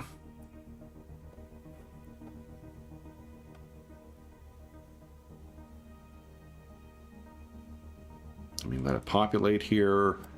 Boom. Got it. Okay. Do this. How'd everyone do? Not bad. Are we missing somebody who didn't roll initiative? It might have. Oh, maybe I didn't click on my character. No, I had my character selected. Did you roll perception instead of initiative? No, you rolled initiative. It says initiative perception. And you had your token selected? I did. Maybe. Oh, it's weird. Yeah, I'll do it. Well, okay, if it's good, I can add yours good in. about it. It's just a number. Okay. Try again. Yeah, about the same anyway. So All right. So and I got a 21 on my reflex save. Okay. 21, that's incredible. So you are not you're not caught, but let me just set these out here. And there we go. So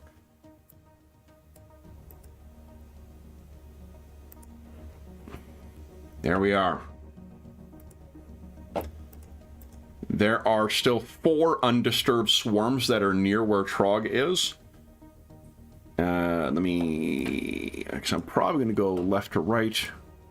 Add the token there, and I'll roll initiative for them. It's a nat 1.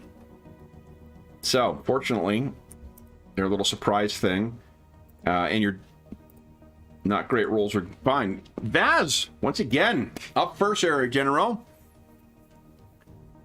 Generalissimo, what you doing? 3 actions. You can assume it's 1 stride to get to where these things are. 1 stride forward and do an exacting strike at these mess of critters. Sure.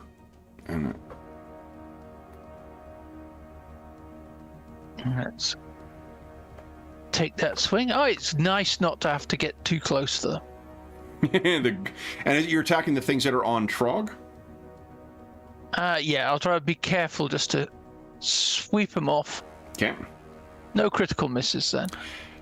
So the great news, that is a critical hit. The bad news is these things don't take critical damage. Damn. It's a swarm, and you're going to feel even worse. As you can imagine, trying to get a bunch of teeny tiny little critters does not do an awful lot to them. So you're able to get some of them. 28 as well. Yep. Now, do you wish to make a second attack? You still have 1 more action. Yep. So I'll take a second to try and scrape another load off. You got it.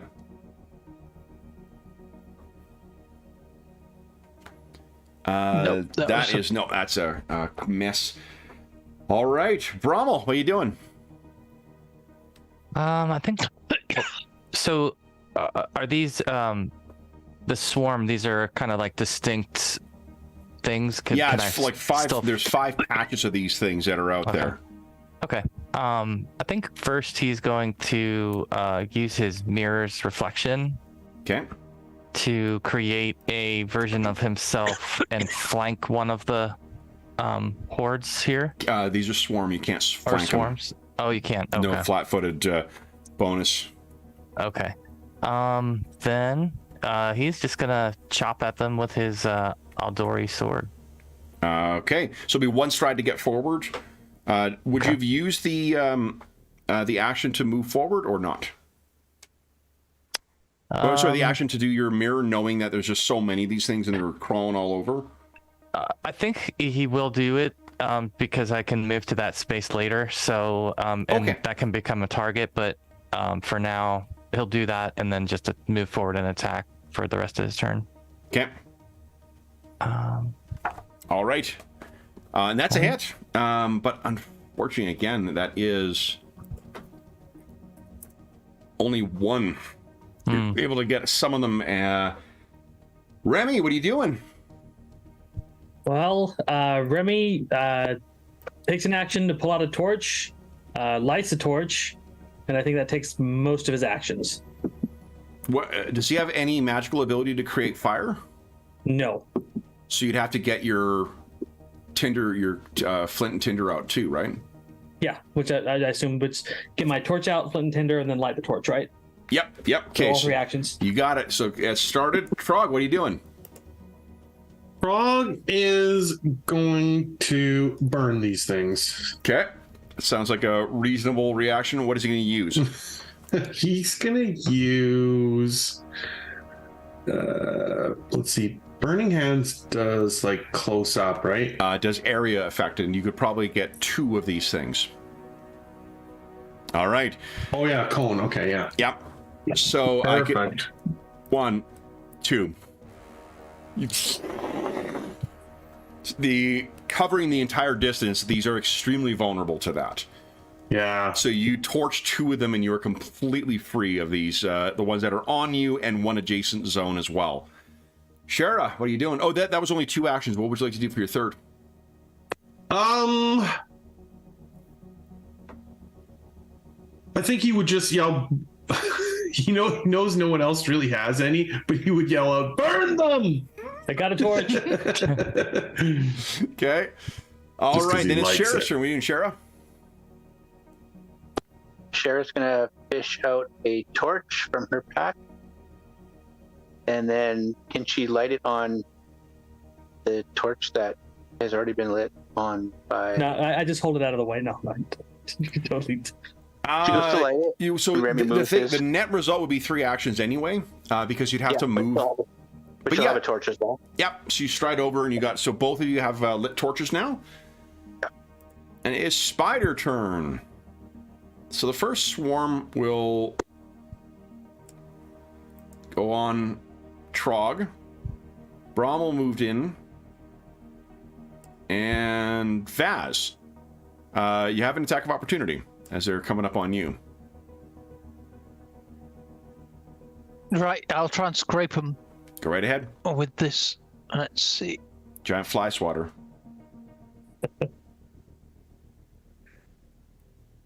Yep, that's a hit, but it does not seem to have any appreciable damage on it. Yeah, the ground severely hurts though. Sorry? I said burn them. Yeah, you could hero point that, or if you want, that would re-roll your attack and damage. No, I Nope. think I'm not doing much. I don't think so. Okay. I think Then- I need to find something else. So as these things are crawling and biting over you, I need Trog, Brommel, and Vaz to each give us a reflex save, please. Trog, you're taking 4 points of damage. Brommel, 2. Vaz, 4. What the heck is no? Okay. Vaz, you're okay with shaking these things off before they can get a bite on you. Reflex is right in the middle. Oh, there you go. Yeah, Trog, likewise. You're fine. Brommel, that's a fail. You want to hero point that? Yes. Yeah. Okay. Ooh. That's a success. Okay. These things are not very tough. All right, so you guys managed to shake them off before they can get any significant bites, apart from the damage I said. So it was 2 points to Brommel, 4 points to Vaz. And then it is Vaz's turn. What are you doing, Vaz? I think I'll do. How would I just beat them off with my unarmed fist? I'm just going to try and. I think that's a charm check. Oh, wait, you mean something different. Sorry. The, with your unarmed? I'm just trying to think. Yes. Yep. That would just be your. You're trained in it. Do you have an unarmed attack listed on your attacks? Unarmed fist. Yeah. Yep. You can do that. Absolutely. Go ahead. That is a hit for your first attack. So it is. That seemed to be a little bit more effective than what the slashing was, or the piercing you saw with Brommel's weapon. Yep, exactly. This seems much more sensible. So attack number 2, that is a hit as well. Another squished spider. And one more attack. Or one more action. I'm going to try and intimidate it. I know it won't work, but she's determined she's going to roll rhinos and scare something. All There right, you so are, she screaming at scared the these little things. critters. I think you managed to scare Shara a little bit, yeah. All right, then Brommel, what are you doing? All right. Brommel's gonna go ahead and attack as well. What kind of damage did your tail do? He can do sweeping, bludgeoning damage. So maybe that's a better alternative to You did slashing. see that Vaz seemed to be having much better luck with swoosh and stuff with her. Yeah, I think Brommel will take note of that and attempt a tail whip. Okay, go ahead. Let's see. Come on. Oh, that's a solid hit. And look at this. You sweep across, squooshing like half of your swarm. Yeah. 2 more actions. What would you like to do? Try one more of those. Okay. That is likewise a hit. It's not quite as many. You got one more action. One more action.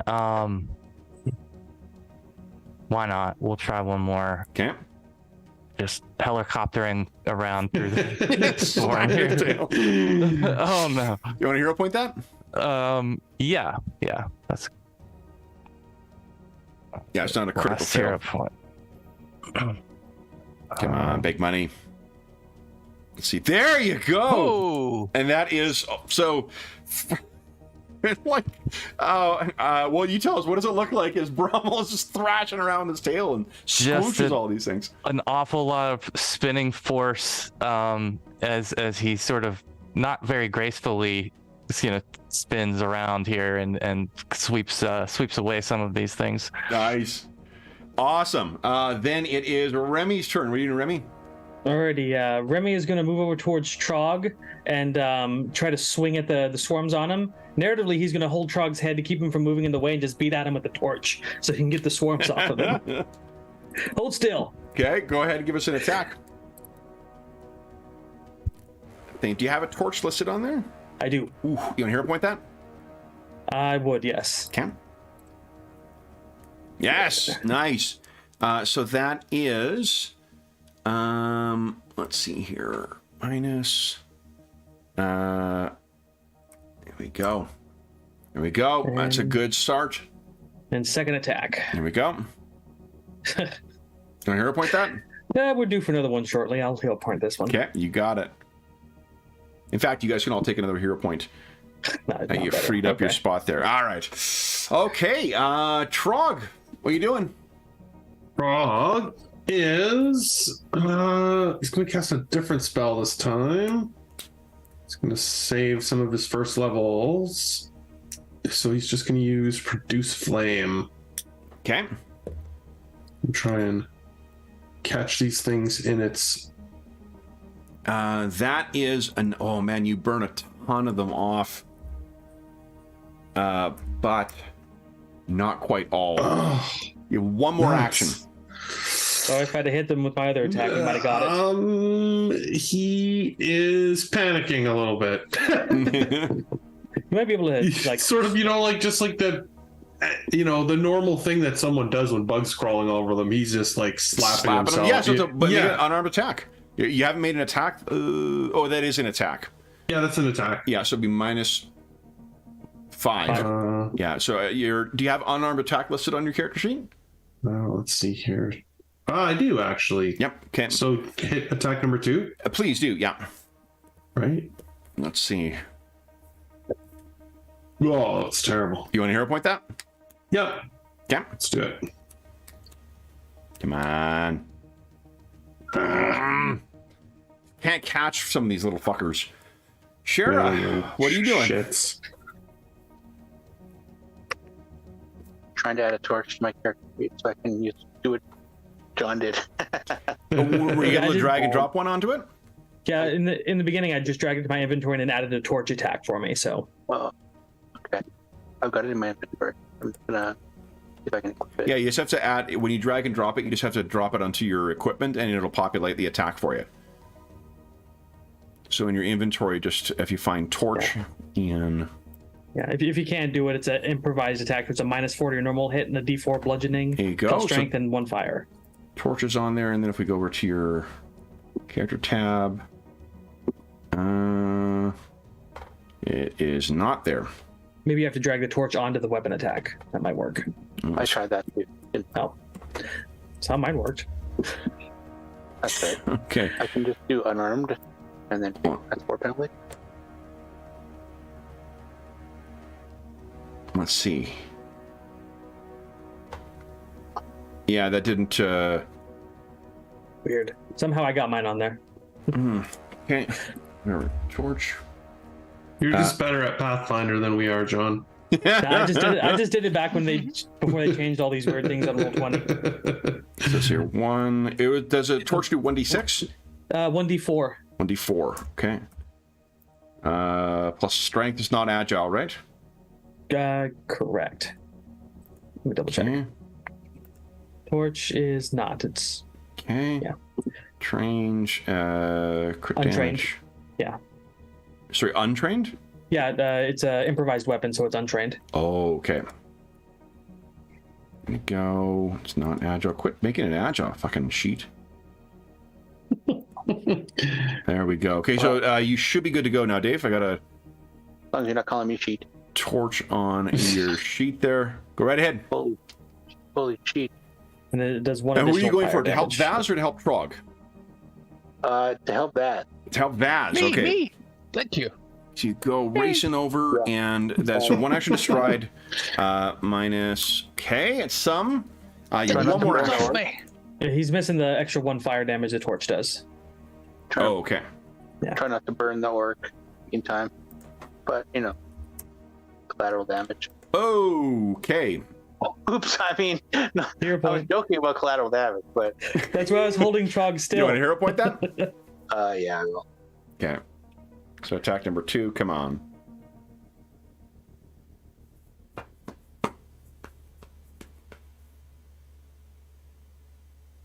Oh. Kidding me. So the only thing I'm gonna do, you're not gonna do full damage, Vaz. You are gonna take 1 point of fire damage from him pressing this thing up against where there are no spiders. All right, spider Ow! turn. Hey, Trog, you take 3 points of damage. Vaz, you take 3 points of damage, and would you each give us a reflex save, please? I'm almost dead. Almost I got dead. you, Trog. Okay. Reflex I got you, again. I got you, Baz. Trog, you're good. Vaz, you want to hero point then? Oh, I feel there's no need for hero points in this game. I will tell you, I'll just get rid of mine. The consequence will be a fortitude save. So if you're feeling like a fortitude save is something you're better at than your reflex save, Oh, it's the same. Oh, I'll keep it because I might as well just deal. keep it. Yeah, It's yeah, the sure. same score for me. Okay, go right ahead. So reflex, come on. Let's hero point that one instead. Okay. Yeah, that's not. There you go. Other end of it. Critical success. So this thing Spiders are does spicy. bite you, but and this is a poison you're resisting. So I don't know. I can't remember if Vaz has anything to boost that too. But you've already got a critical success on this, which means absolutely no effect. They're going to have to do. There's maybe a pleasant buzz you get from the poison effect. No effect except a really, really annoyed orc. Yeah. Speaking of annoyed orcs, it is your turn next, Vaz. What are you doing? Right, let's try and beat the last of these critters off me. Yep. Come on.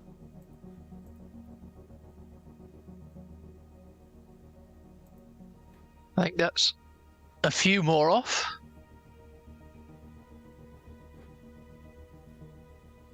And I'll go for another. Oh, sorry. Yes. Being here. That is a success, and that is enough to smoosh the last of them. So I'm just going to reduce yours to 1 because I know that's the initiative tracker, and put him on Trog. All right, so 2 actions. If you smashing these things, the last of them is down. You have 1 more action. What would you like to do?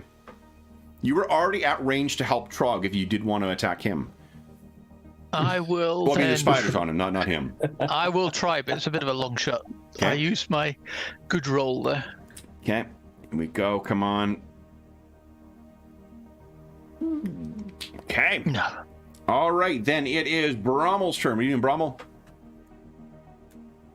I believe you moved into range to help out Trog as well, so you're in melee range if you want to use your tail on the spiders. Yeah, I think so. He's Okay. he's enjoying the dizziness. He's just gonna keep spinning. And that is it. The last of them are gone off of Trog. So all you have left, guys, is a very cobweb-covered cobweb-covered goblin that is very, like, little wisps of it that weren't burned in his various fire spells. So, Trog, before we take our mid-session break, you have any last words before you find it? Like, this now seems like a great place to camp. Yeah, I think he would actually say something like, "This is the worst campsite we've found yet." All right, this is where you guys will be camping, and then we'll come back after our break, and we will see what happens in camp for the camping activities. And remember, you got a 23 Brommel for your cooking. And I have to say, that was on a successful camp roll. So if I'd failed it, it would have been giant spiders. In fairness, it was So your be camp careful. roll was completely independent of it. There happened to be a random encounter that was happening because of that 22 that was rolled. It was just yeah, it's what it was, a swarm of insects. So You shouldn't feel bad about your camp roll. Your camp roll was outstanding. It just happened to coordinate with a very unfortunate pack of things. And what an amazing, like, 3 critical hits on your perception rolls. That was so fantastic. Awesome. All right, so we'll take our mid-session break, and then for those listening at home, we'll be back momentarily.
So black trim on the gray helm.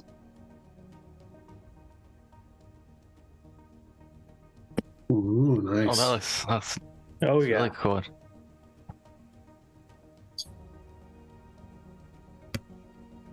that your cowl, Dave?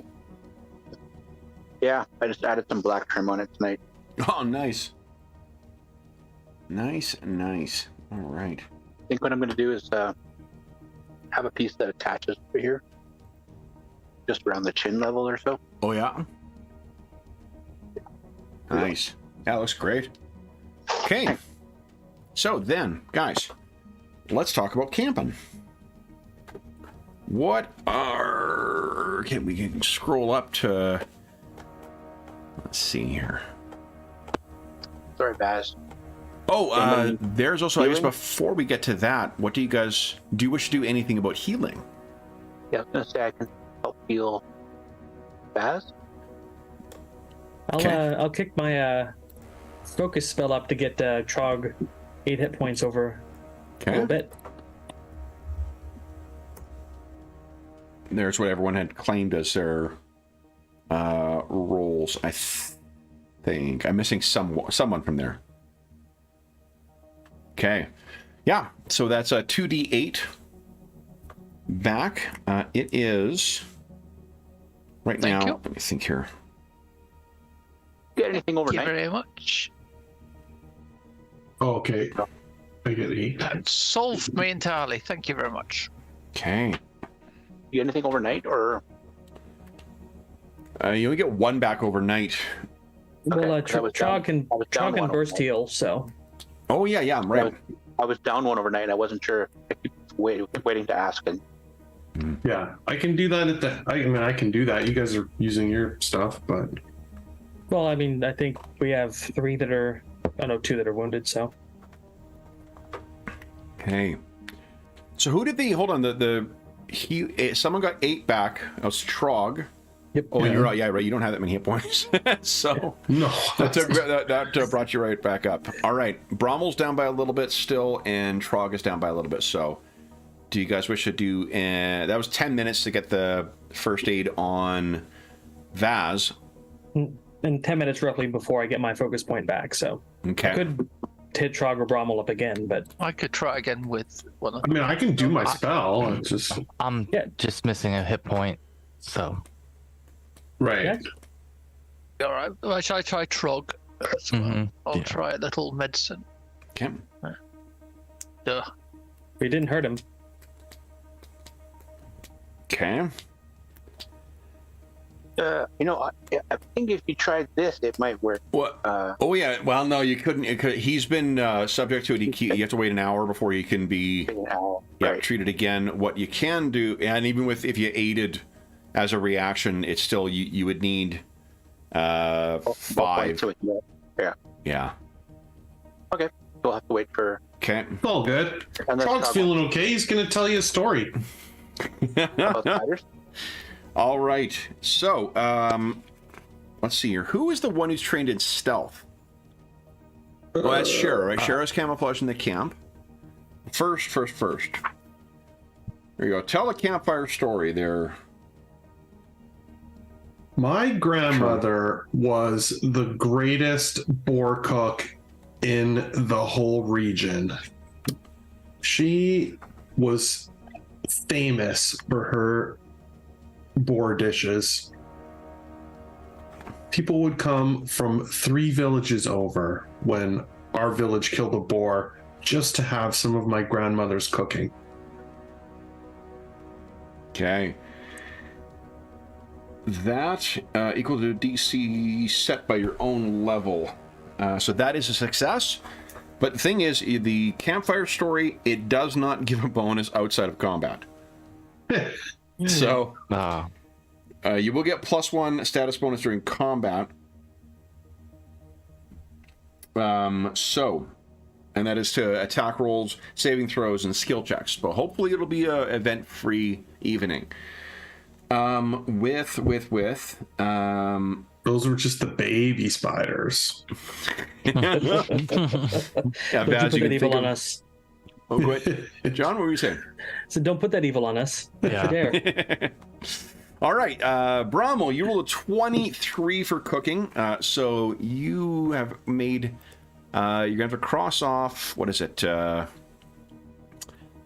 5 meals and... Let's see here. Yay. 5 basic ingredients. I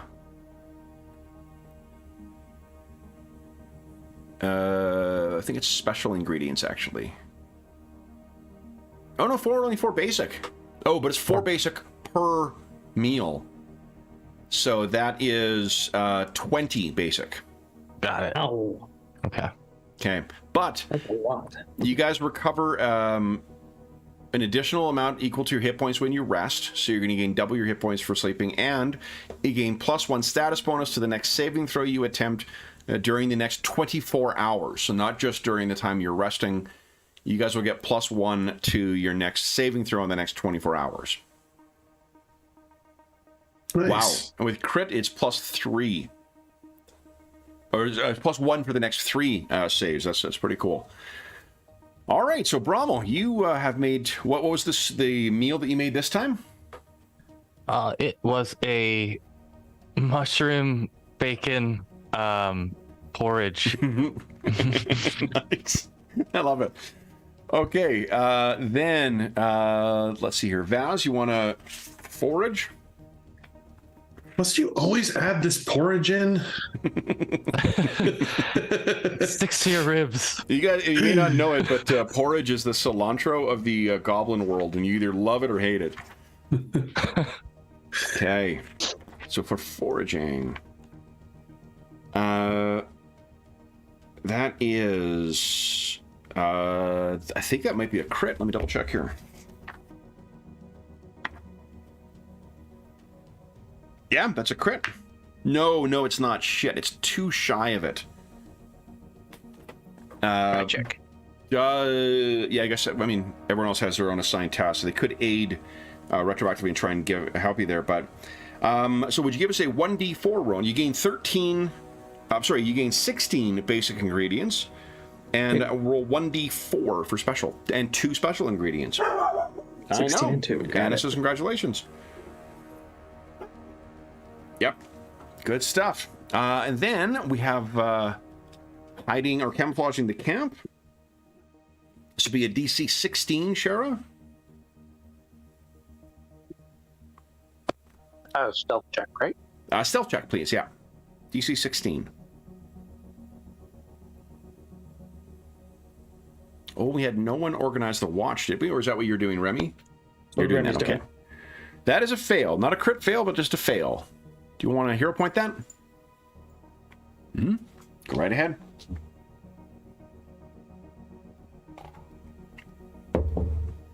That is not a critical fail, just a fail. So that's good. I imagine there is not much you can do with the flat grass terrain here, so, you know. We need burnt spider webs around here to Yes. create any kind of camouflage. There's too many scorch marks on the trees. Looks like someone's been casting spells. That's really hard to. Yep. All right, and then it is organizing watch. So Remy, Wait, there goes nothing. perception check, please. DC 16. Yeah, I'm gonna hero point that. You go right ahead. Need to roll an 11 or higher to get this. No, failed. Okay. But it's not a terrible fail. So you just, likewise, there's just not. Too distracted from the creepy crawlies and the spiders at night. What if they come back? Yeah, heck yeah. All right. So then, let's see. You guys will require 10 hours of sleep. If you hit the sack early, you'll be able to wrap up the day and then go on to the next.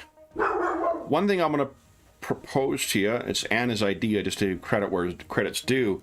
What do you guys wish to do tomorrow? You're going to be looking for, from what you understand, from what Trog's told you, his vast baking experience, is that there should be hidden pathways that you can find. If you're looking around through here, and if you find those hidden pathways, you can follow them along on the inside of the inside underneath the falls. What that will require, though, is some very careful footwork. Either being very cautious or just being quite light on your feet. Failing to do so will likely result in falling into the rapids, and it may not appear it, but there are plenty of stones underneath there that you would get banged against. So that will be a strategy we'll want to describe, to consider for your campsite. The other thing you're going to want to consider is, what do you do when you find the Hungering Blade? So I'll leave it to you guys sitting around your campfire eating some delicious mushroom bacon porridge. In our totally stealthy campsite. Very smoky, too. Smoky flavor to this one. Little spider croutons on the top. Those things are chock full of poison. You may want to be careful with that. Well, the best thought they were spicy, right? You know? Yeah. Yeah, you missed the session on Saturday, John, where someone got poisoned. Someone drank a poisoned drink. no. Everyone's sitting around the table and talking and whatnot. Then one guy just, bam, head hits the table like a ton of bricks. Oh, anyway. Good time. Oh, good times. Yeah, I can definitely recommend the Three Feathers. Just careful with your with your drinks. So what shall we do when we find this fellow? We were, I think, going to convince him to give us the blade, and if not, justice. Best. He is a bandit, after all. Alleged. Shara looks at Trog. Yeah, what do you mean justice? What do you mean, bandit? How do you know he's a bandit? Didn't him and the Stag Lord have a row about the territory? So it's just rumors. Yeah, he could have just been a good lord usurped by a bad lord. Well, let's hope the negotiation goes well then. All right. So we'll try to use diplomacy and smooth talk him. I find most that are blamed for being bandits, it's just stories being told from the wrong side. Correct. There's nothing to do with the stealing they do, right? The stealing Why the items that they are recovering were taken from their people. In many cases. What if they're being oppressed and they're just trying to get back something so they could eat? Well, I think that's why there's always three sides to a story. Their side, and then the truth. Truths are not so simply found. I don't know. But yeah, I'm not an impartial judge. I'm a soldier. so we'll try and talk to him. And appeal Well, to and him. we are tasked with fetching the sword, not dispatching justice. Usually power or money appeals to these bandits. We'll see if he holds true to that. Maybe he like bacon wrapped. I'm sure one meal will not tempt him off of his. Culinary skills have improved. We could try to go through his stomach and appeal to him that way. Kev, do we know, like, does this item carry like a very high inherent value, or? Oh yeah. If it's Yeah. like setting aside that it would be a magic, like just to give you a sense, remember gold coins are worth substantially more in PF2 than they are in any other version of D&D, or older version of D&D at least. Even if this is just a flat +1 to hit, +1 to damage sword, that would be, says here, lots. Strength and ruin. Here we go. Those are armor runes. So that would be, oops, a minimum of 100 gold pieces. AD&D terms, think 1,000 gold. Yeah. So maybe we just get That's get this artifact. Yeah, that's not even counting for the. It's the symbolic value that is the particular value of this. A lost. It seems as if the. Remember, there was the rivalry between the Kingdom of the South, Kingdom of the North, and they were forced together by those Regarvian dragon lords, and it's only. I maybe get that name wrong. I should look at my notes, but this is not only a legacy of one of the families here. It plays into the Sword Lord thing. It also just so happens that it seems like there are tensions between Restov, where the Sword Lords are an important part of the culture, and the ruling place, which is Isian, and which has an Isian family married into the Regarvians. That is rival. So there's also a symbolic, like, seeing the swords come back together kind of thing. So there's the dollar value or gold coin value of it, and there's also the symbolic value that would come with this. Okay. I think we tell him that we are the peaceful version of the, group that's sent to retrieve this sword, and that it would be in his best interest to part with it.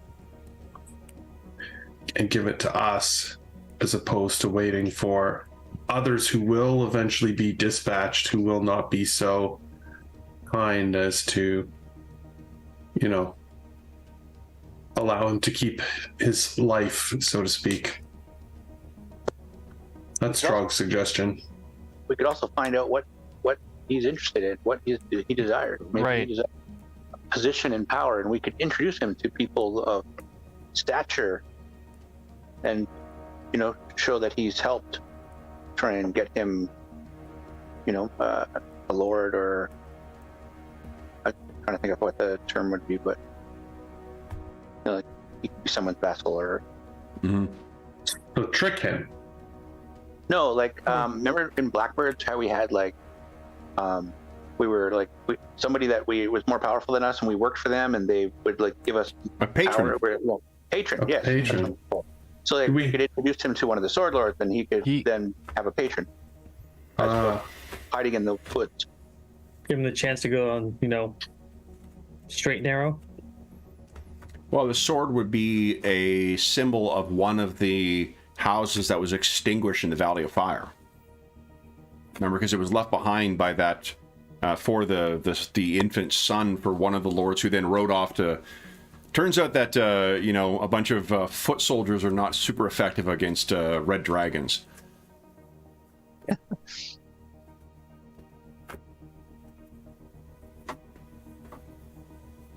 So we Yeah. try to use diplomacy, then threats, and then violence. That's our goal. Yeah, I think what Dave said, seeing what he wants, and then maybe potentially catering to that a little bit. But using diplomacy, definitely. Right, of course. Maybe a little hint of deception in there.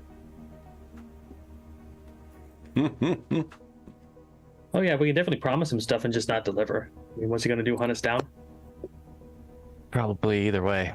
He's a bandit leader, so yeah, probably. That's what he does. This thing. If you say he's a bandit leader, I mean, we don't have no proof of that, of course. We go back to what we talked about earlier. I mean, we do know Allegedly. one thing that he wants: protection from the Stag Lord. Yeah. No man can be happy hiding out in a water, behind a waterfall. It's no life. Sorry, Jeff, go ahead. Do we know if this particular guy is wanted in the cities for crimes against anyone? Like, would he be recognized immediately? There would be a bounty on bandits in general, but for the last, up until now, there hasn't really been an effort to claim the stolen lands. That's sort of what is one of the big bits of news is that the Rostov now wants to Rostov. I'm saying that right? I believe so. Yeah. They want to push out and actually lay claim to these to these lands here, which is something that has not been traditionally. These are just wild lands that no one has laid claim to. This is their effort to try and create a supporting or an ally kingdoms that would support them against Issia. So if we're getting in on this and we get the sword from him, we could probably promise him, I don't know, a place in the kingdom we set up or something. Like, Right. give him a pardon for within our lands as a trade for the weapon. Well, and the thing as well that if there is any bounty on this person, it's likely on like a name. Now, they don't know who he is. There certainly is not enough, especially with bandits who are going to be like, if you're surviving a bandit attack, you're lucky or you hid or whatever else. It's unlikely that there would be an individual who could point to that person and be like, I know who that person is, unless they are obviously identifying themselves as that, or like, for all you guys know, that person you found in the field, that could be the Stag Lord. It's a name right now. You don't have a face to put to it at this point. Okay. So similarly, the Hungry Blade probably has there is a rumor of him being a half-orc, and there's a rumor of him having his magic sword. So some people might put those two things together if they're in the same place, but even that is not necessarily a done deal. Okay.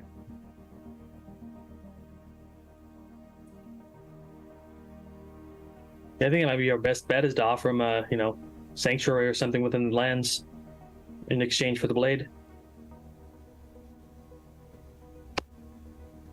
What do you guys think?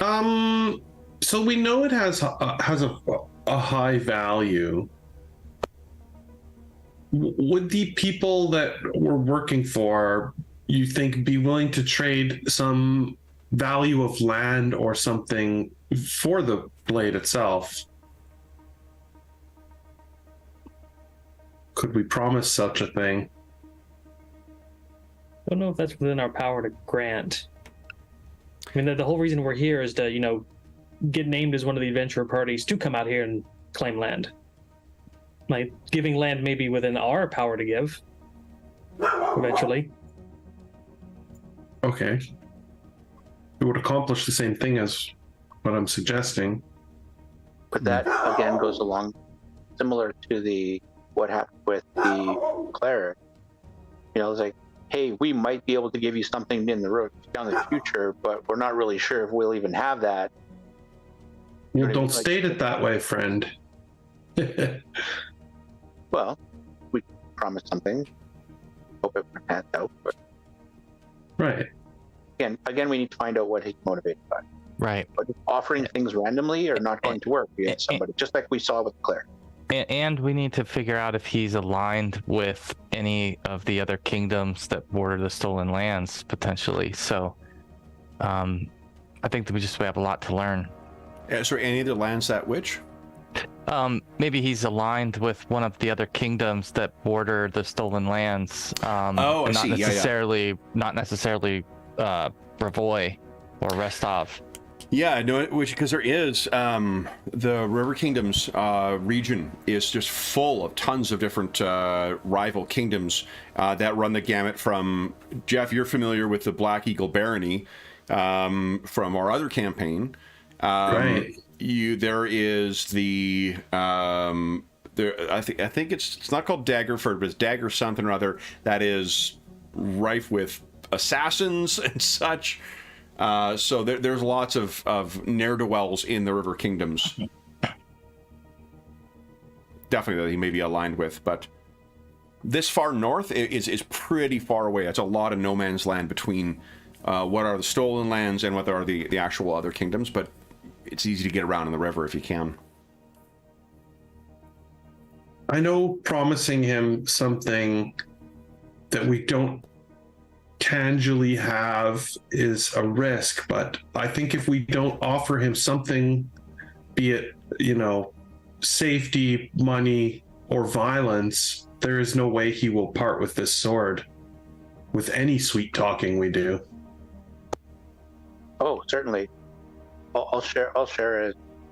All I'm suggesting is that we find out what thing he needs first before we start offering things. Because if we just start randomly offering things like we did to the cleric, we're just gonna get confused and walk away. Right, and I'm not suggesting random things to start offering. I'm suggesting things we've predetermined we could offer. Right. Just so that we have a united front. Mm-hmm. Mm-hmm. Yeah. Okay.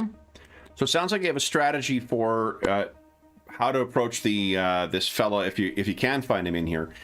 Next question is dealing with the hazard. You guys have any thoughts as how you're going to approach that based on the gear you've got? Yeah. Also, everyone has a hero point too, please. Oh, and George apparently is watching live. George, you are more than welcome to join us still, if you're able to. It has been a long day of striking for him, but you are more than welcome to join us if you'd like. My strategy is don't slip.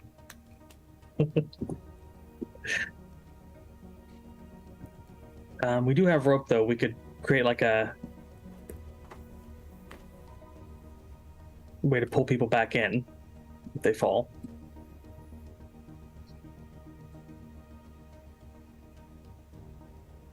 Anybody else have ideas? Dog has no desire to fall in the water. Yeah, that brief time he spent in the water avoiding the prairie fire. I don't remember that being great for him. No, the only reason he liked it is because he could see the fire on the shores.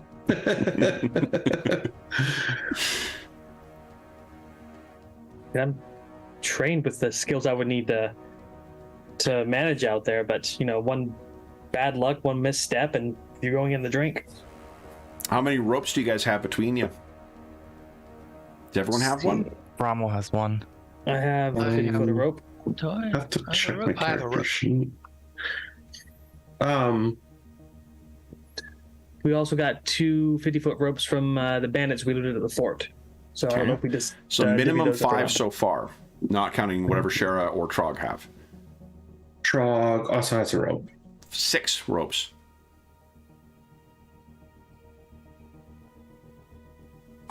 Share has 7 ropes. So there you go. We're full of ropes. Okay. So is the plan just to tie everyone to everyone, and then It's a good way to drag everyone down. chain. it will be single file as well going along. So any thoughts there? Mm. Trog, would you give us a bandit lore check as well? I mean, Baker lore check, Yeah. please. Actually, in Brahma, you can do your esoteric lore as well. Okay. Oh. You want to hero point that? Yep. Marginally better. You want to hero point that? Yeah. Okay. Let's do it.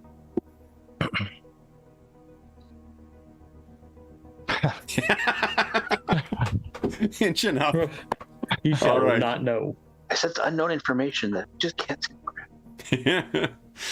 Okay. So, any other strategies, any other spells or abilities that anyone has that would assist with this task? And what order do you wish it to go in? Anybody got a Sheriff? grappling hook?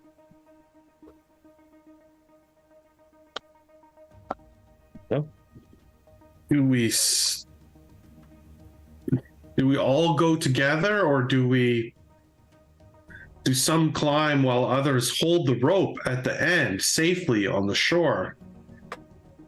As you said, the river itself is between like a mile to a mile wide, so there's going to be a fair amount of distance to cover there. I don't mind leading the way. Generally sure-footed. Okay. Can't say for crossing such circumstances. Never done it, but hey, why not? Okay. So why don't I just? It won't be until it won't be until tomorrow, but just to get the order set out here. So Shara will be at the front, heading across, which in the water here. Who will be next? I guess, or who will be last?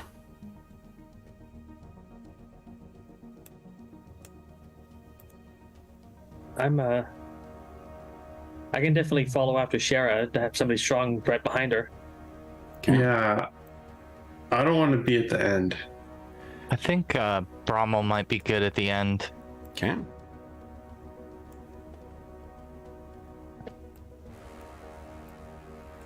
I'll go in the middle. Hopefully strong to pull people back, but I'm not particularly dexterous. So. And Vaz, do you have a secondary weapon? Only because the making use of that two-handed thing while you're standing on a ledge would be Yeah, I've got a dueling sword. fantastic. And Trog, is Trog going to be between Vaz and Brommel? Yeah, that sounds good. Okay. So there is our order for traveling across the water. Is everyone tied to one another then? And if so, how much distance is there between?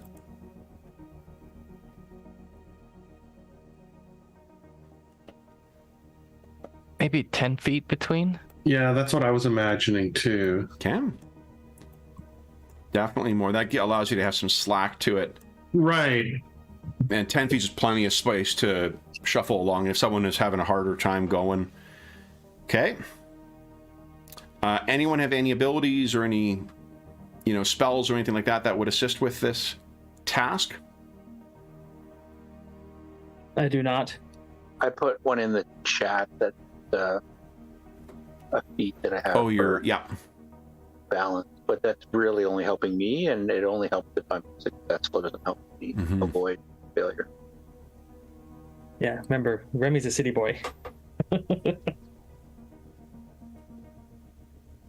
Maybe if he survives this, he'll train some more for survival stuff. I think the only thing that Rommel might have here is he does have breath control. So he can hold his breath longer than others, so maybe him being at the back is a good idea in case somebody slips or falls. He might be able to help. Can't. He's looking directly at Trog as he's saying this. Yeah. I can hold he can hold his breath for 25 times as long as usual before suffocating. Nice. I can't remember if this is the if it's the the playtest version or the final version, but it used to be like your Constitution score or something like that, and then you would use like each action would count it down. I don't think that's what made it into the final version, but I remember it being a fun because you would like lose one if you didn't take an action, or if you did take an action that was physical, you would lose 2. It was really cool. I like that idea. Yeah, it was neat. We got it made a early encounter with quicksand really fun. We nearly lost Brent's character the first time. Before we lost him to frogs, we nearly lost him to the quicksand. We lost a lot of stuff in that quicksand. There was like a magic sword, a broom that was something. It was all kinds of stuff. Yep. The weirdest challenge ever. It was, well, I think because Brent and Dave were trying to metagame the thing, so they were like, I'm gonna poke my tip of my sword above, and he knows to take it from me, and that's it. So we made him roll, and they rolled crit fail or something like that, and dropped it into the quicksand. So Brent's character's ancestral sword is now lurking at the bottom of the Barrowmoor. Oh no. Yep. Okay, so let's see here. Suffocation, 478.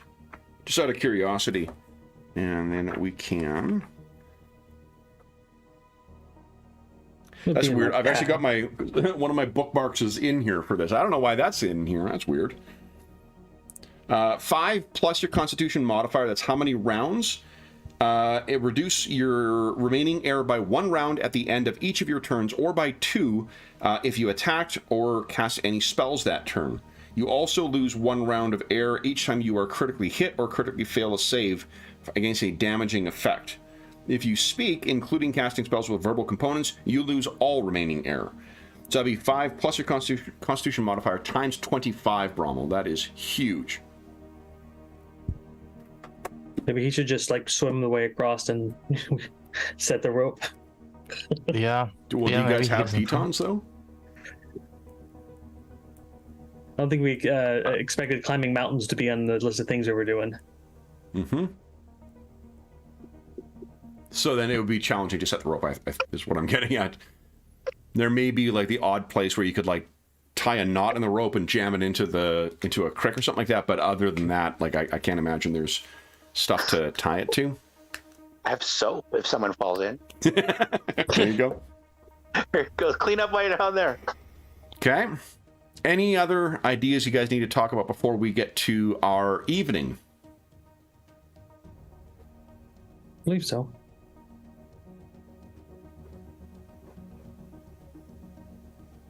So I'm excited to finally find this man.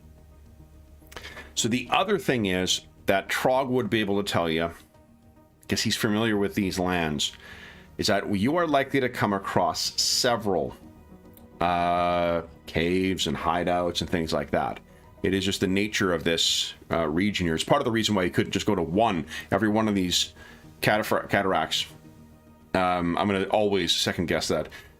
Is one of the cataracts you're going to be finding, there are concealed places behind there. So what do you think the standard operating procedure will be for exploring those things? Because not all of them will have your bandit in them, and not all of them will be unoccupied. Mm. Oh, I got some chalk to mark ones we've already explored. I more mean, do you have a strategy in mind in the event you run into anything? Like trouble, yeah. Trolls, bear. Well, I guess we're gonna stay tied together while we're doing that, or connected, and maybe our leader pokes their head in a little bit and gives us a indicator as to whether it's clear or not. We could bunch up as we approach them, like reduce the distance between us before entering. Yeah. I don't mind having a little bit of extra, or maybe even in tying myself periodically, and scouting ahead if need be. Last time a bush baby wolf got you, and The wolves are good smelling, and I don't know.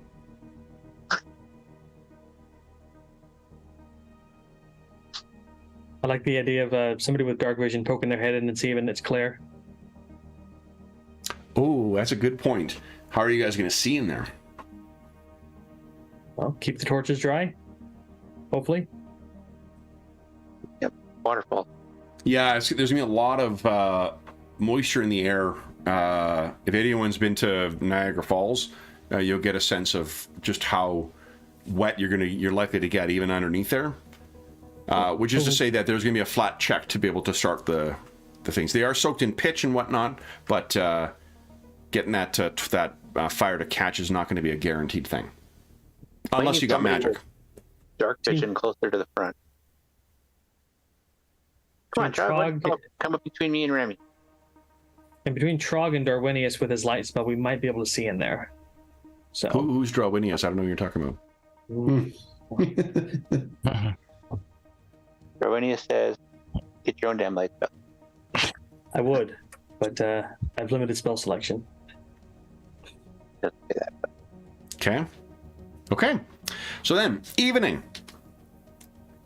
Let's see how there was no modifier for the what do you call it? No. The camouflaging, yeah. So counter chance here. That high, eh? First. All right. All right. Let's see here. So, am I correct in thinking that we can assume Vaz and Trog are at like the darkest parts of the night? Oh yeah. Oh yeah. Okay. So we'll put you guys in the middle, and we have Remy on the outside at the end of the shift. Where do we want to put Shara and Brommel? Brommel has low light vision, right? Brommel. No. I No? don't think Okay. no. Yeah. Do you guys have a preference? Shara and Brommel? I can go late at the end. Yeah, I think last time when Brommel was towards the end, he got gored by a boar, so he'll just take whatever's left. Okay. So Brommel will start the evening, then we'll go Trog, then Vaz, then Shara, then Remy. All right. Each of you has a 2-hour shift for sleeping, and which means there's a chance it's of 2 people of whatever is about to happening. Let's see here. Trog and Brommel. Which of you is feeling lucky? Always. Oh, almost pedonkic. All right. So, Our lucky goblin. it is Brommel who is on watch.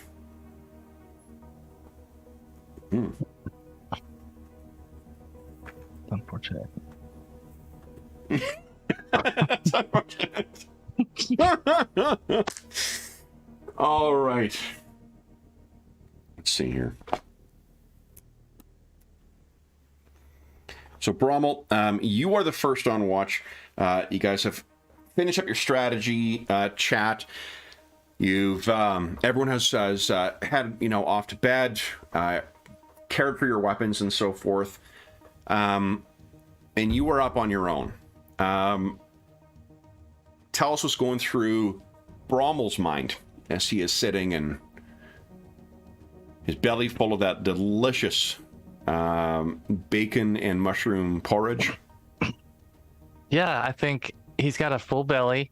He probably really enjoys the humid atmosphere. It probably makes him feel like at home. Yeah. And the white noise of the water moving is kind of relaxing. And so I think he's just kind of falling into a little sense of peace in this strange and vicious land. Are there any things to do with his esoteric interests and his thaumaturgical studies, the bizarre mix of occultic, interests that he has? Does any of that manifest when he's sitting around the camp? Absolutely. I think these hidden tunnels under these waterfalls are making him think of some of the secret societies and things like that that operate in places like this. So his mind's probably, wandering a little bit and creatively thinking of what could be around the next corner. Mm-hmm. Okay. Let me do two things here. You can tell that this is truly becoming one of our ongoing campaigns. I believe I'm drawing on like 3 different editions of games so far. So for the materials we're using for this campaign. Okay. All right. Now, Rommel. Oof. Would you give us a perception check, please? And why don't you take everyone a hero point while we're waiting?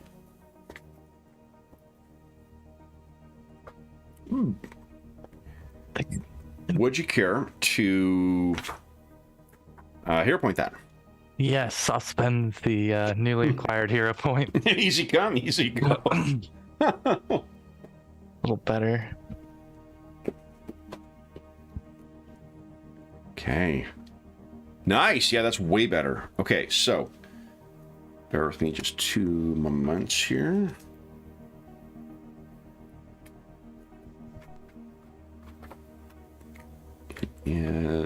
There we go.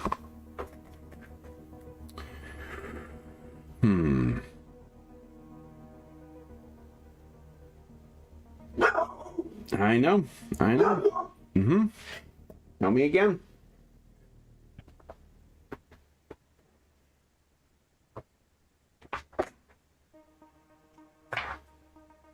All right.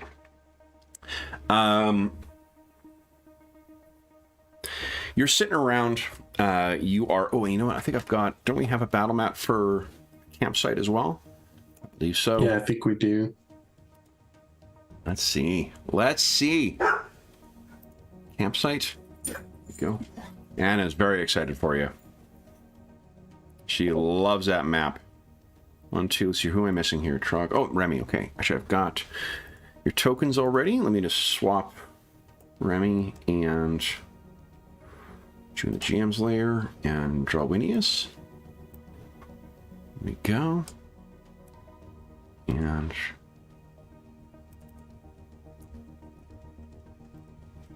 here we are. Do I have you on the right layer there, Remy? I do not. Okay, here we go. Token layer. The heck is going on here?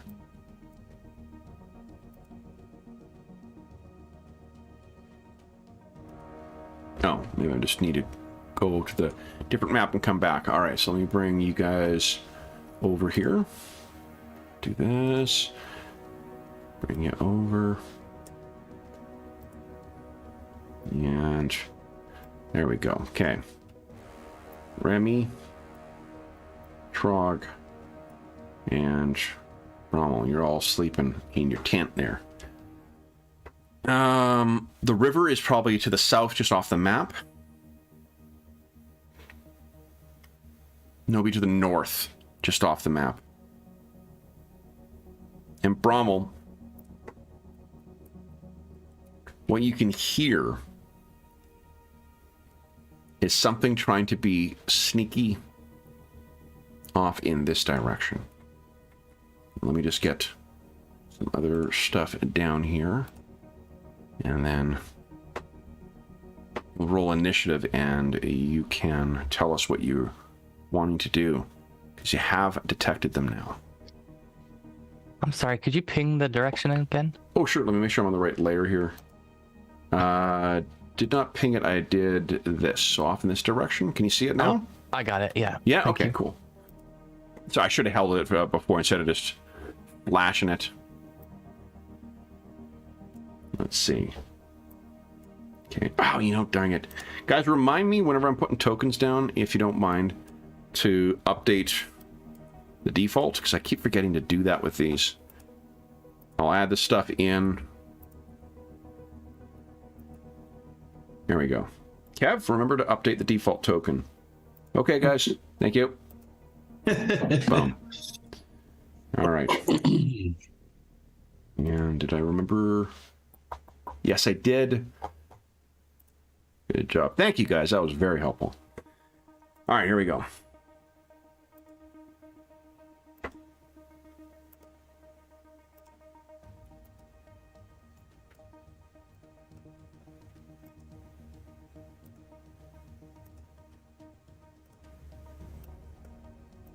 Is that right?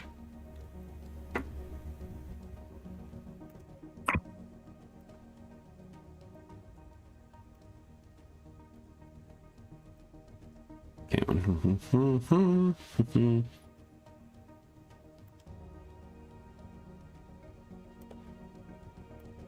Okay. And I need to find one more thing. Go.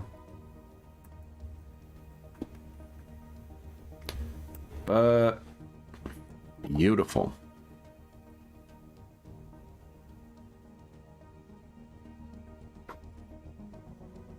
So you're always going to have these delays when I'm adding in something we have yet to use before. There we go.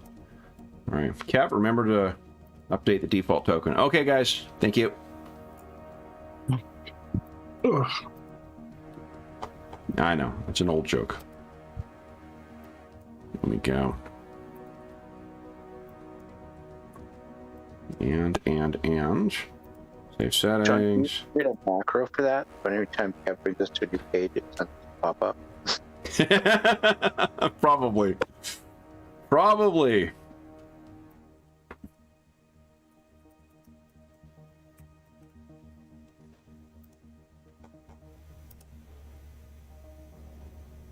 And there we are. Okay, so why don't Brommel click on your token and go ahead and click on initiative.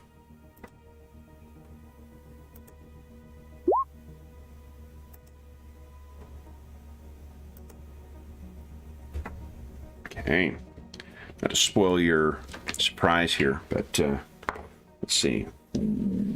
Okay. And 15, okay.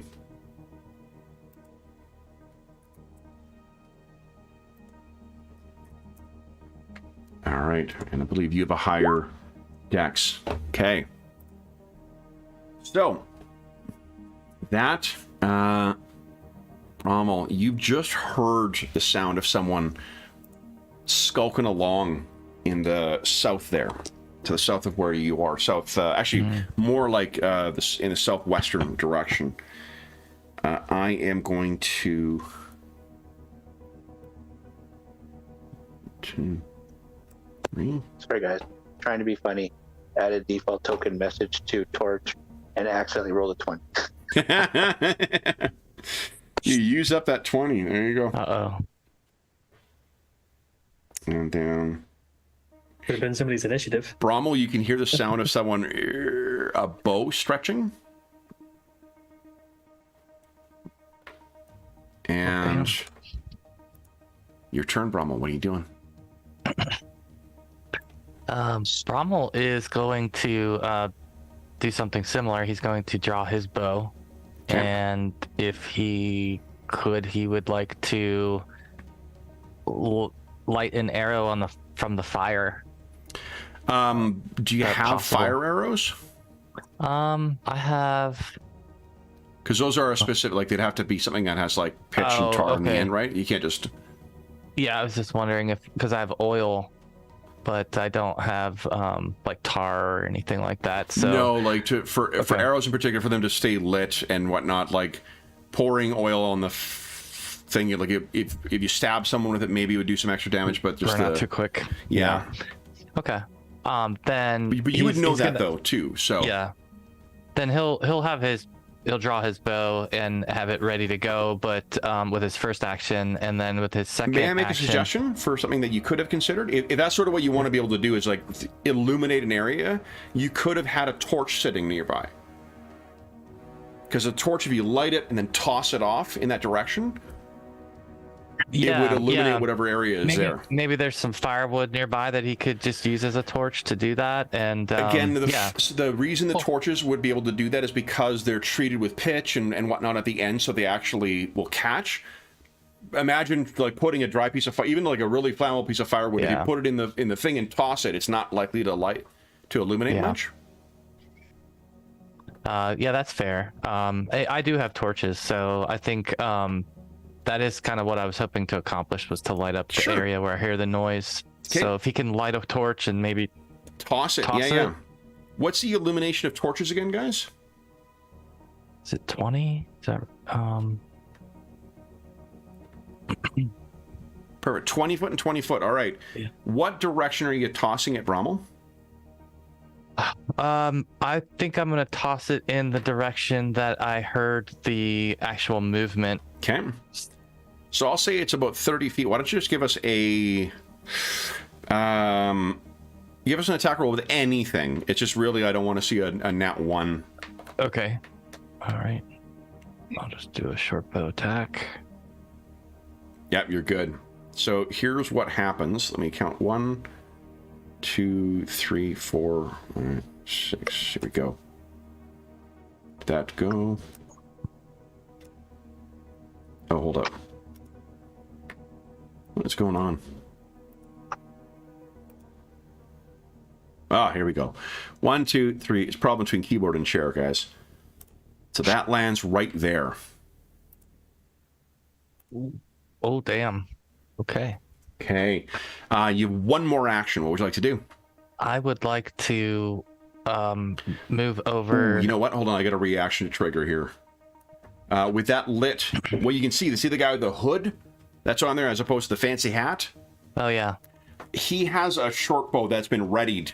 Now that you're there, he kind of flinches and then unleashes his readied... Oh, shit, where to go? He unleashed it so well. And I dropped the thing. All right, so his attack roll. Oh, that's not good. Nat 1. Those of you who are in the tent, would you go ahead and give us a perception check? Because an arrow just tore through the tent and hit something loud. That is the consequences of my nat 1. Okay. I want to hero point that because I do want to wake up. Yeah, I figured as much. Shara's awake. Vaz is awake. Remy's awake. Trog? I'm blind to what happened to my character sheet. Oh, there it is. I Holy recognize that crap. sound. Couldn't find it. And you're awake. So all of you hear something. Is Brommel shooting arrows through the tent? Then, let's see here.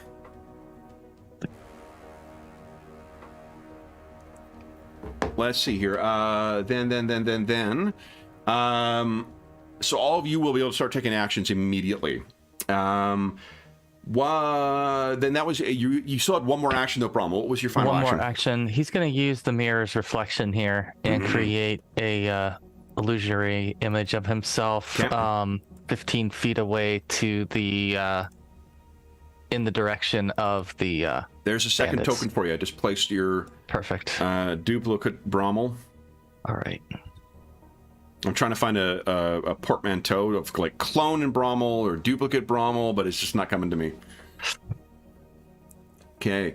All right, so the second one appears.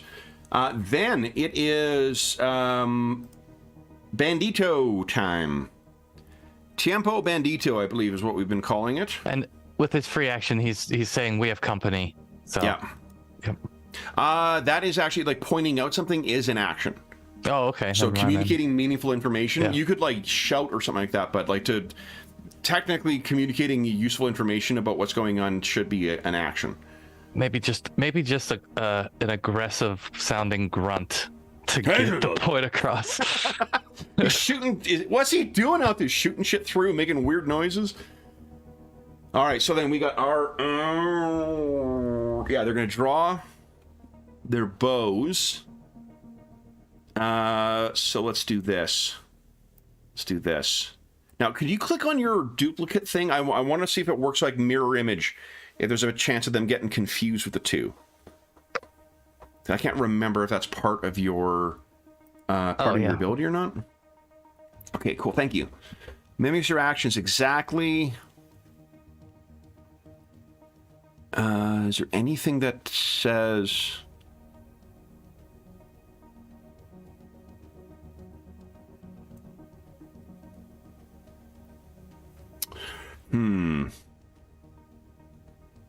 I guess one of the things that makes this an easier thing is, oh no, it's your duplicate is lit. So I don't think, for now they're going to assume that you are where you are, because I don't see anything in the rules that says that they might confuse you the way you would with mirror image. Okay. Yeah. Right. So. Yeah. Like I can see that coming up, and I don't know whether there are any feats later on that allow you to do that kind of stuff.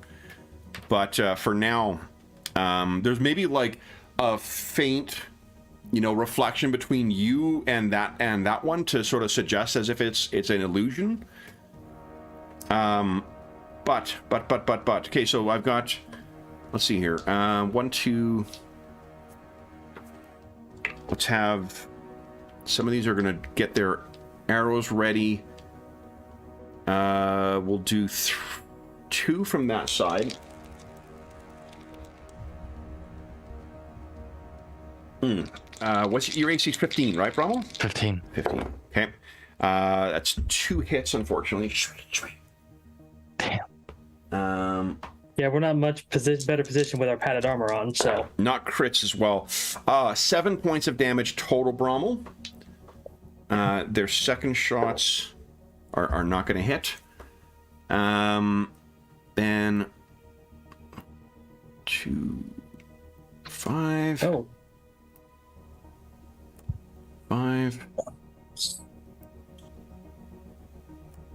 2.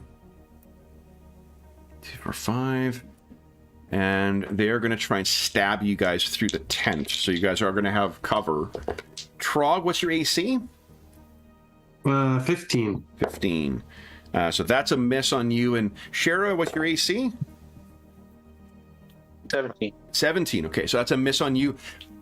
There are daggers or what do you call it? Arrows coming through the swords coming through the fucking tent at you guys. Brommel's trying to stab you now for some reason. Then the others, I think, are going to start 1, 2, 3, 4, 5. 1 for 5. Where's your 5? And then Brommel. I got 1 more hit on you. That's 3 points of damage. And 1 more hit on you. 6 points of damage. He's out. Okay. Oh, It's the end of the round. It is leader's turn. Oh shit, are you down again? yeah. Oh, yeah. Okay. So his mirror would disappear. Okay. We're going to roll initiative now? Yes, please. Everyone go ahead and click on your token, click on initiative, and go right ahead. Yeah, this was going to end badly.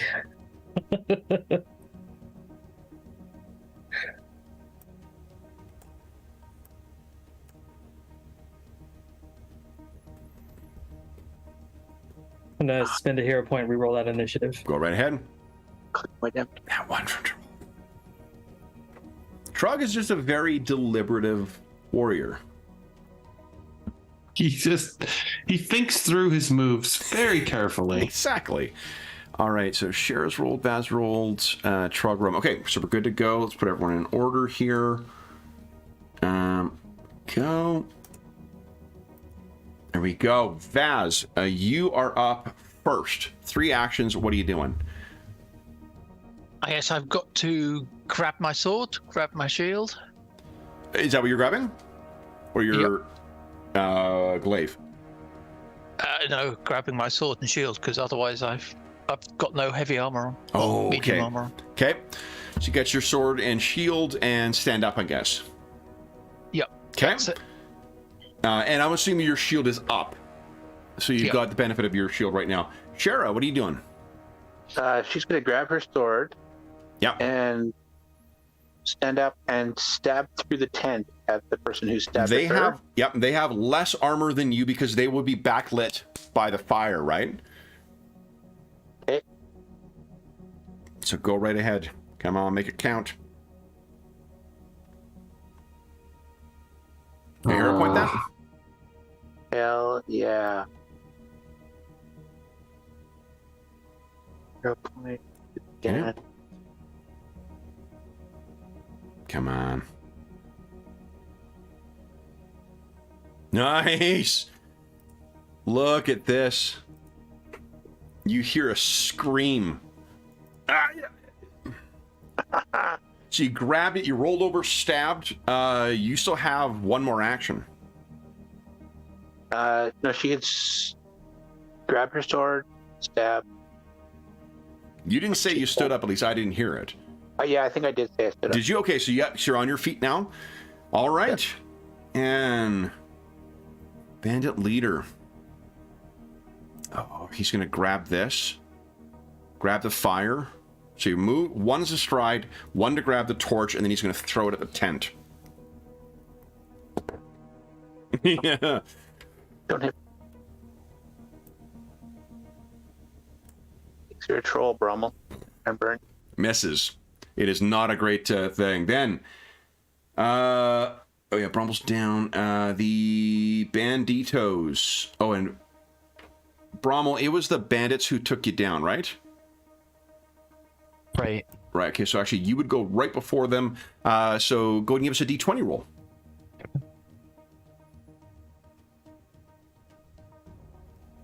Okay, you're a dying 2 right now.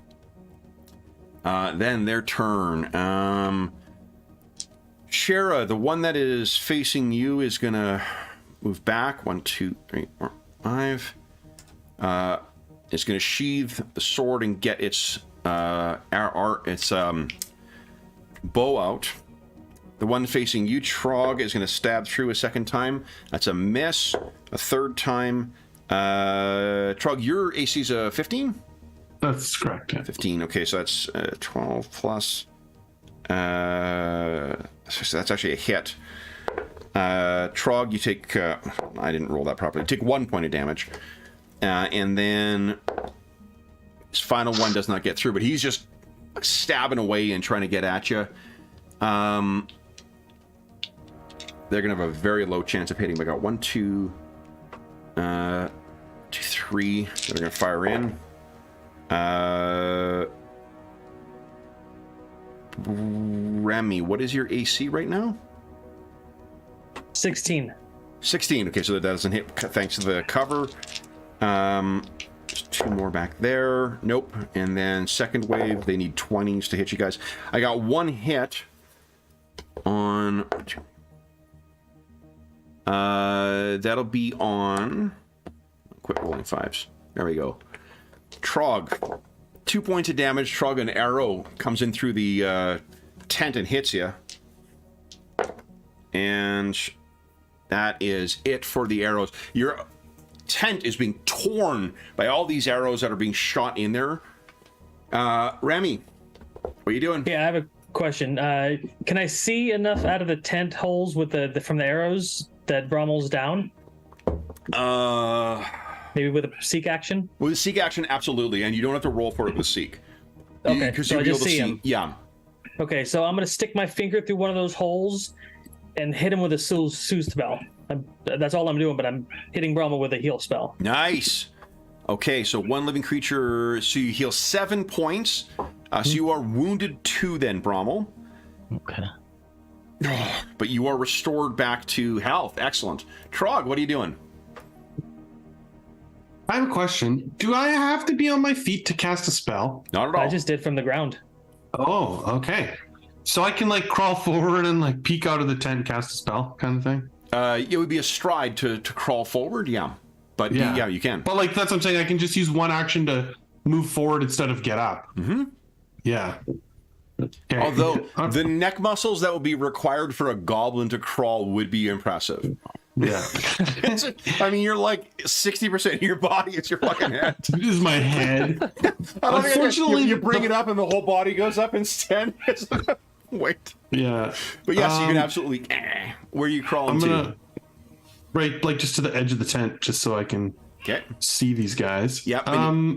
So can you? And I think you can see everyone on the map, right? Yeah. But I'm gonna roll a d2. 1 is the guy on the left, and 2 is the guy on the right. You can. It's not metagaming to judge that the one with the lower health bar is the one that's injured because he's bleeding a lot from where Shara stabbed him. Right, I know. I'm just trying to see, like, first one, because it's just first person he sees, basically. Oh, I see. Like, it's not even I that don't he's care like, who it is. They're fucking burning. You are getting burned. So I'm gonna hit him with the produce flame. Go right ahead. Oh yeah. Okay. That was the one that is injured, though, is what I rolled randomly. So. Okay, so he is complete. Oh, I should hold on. And make sure he's not the one. Yeah, make sure he's not my token tracker. There we go. What does it look like as you unleash this fire at him? Yeah, I think he just, like I said, he just pokes his head out and just a torrent of flames comes out and flies over this guy and encapsulates him. He's turned into a human torch. Vaz, what are you doing? I am going. Oh, I'm getting tired of these underhand types. So I'm going to come out now. Do I have to come out one end of this tent? Or There's a lot of tearing that's gone on in here, and you are a giant pissed off orc. I think you can safely exit anywhere you want. The tent is not going to survive. I'm coming here, and I'm going to smack this guy in front of me. Go right ahead. Right. It's a exacting strike. Nice. And I'm going to smack him. Come on, big money. Come on. Can I hero point that? I will hero point that. Awesome. Well, you've made room for the next one you get. Last half hour, guys, everyone gets a hero point. Unless you're at your maximum. I will hero point. In which case, the only thing I have to offer you is regret. That is a holy shit. What's it look like as you slash this guy? Yep, that's a slash across his throat, and he just goes down gurgling. Down. One more action left. Right, I am. John's gesturing a suggestion. Remember, you're ready. It does take an action to ready a shield. All right. And I think you're going to be their new favorite target.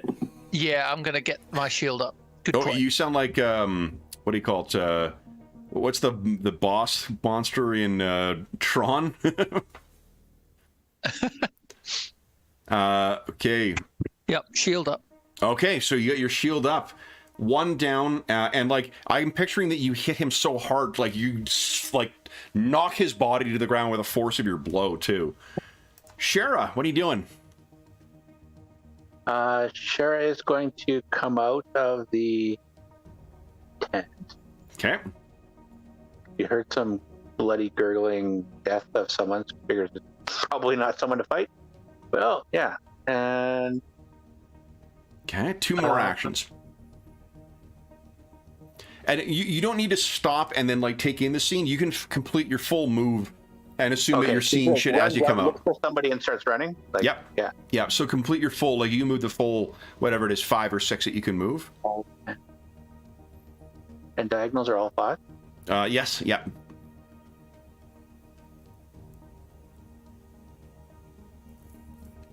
Look at it, 25. I think you're 25, yeah. So she gets to strike twice essentially to get to the 4, first guy. 5. Okay, so that's one action. You have 2 more.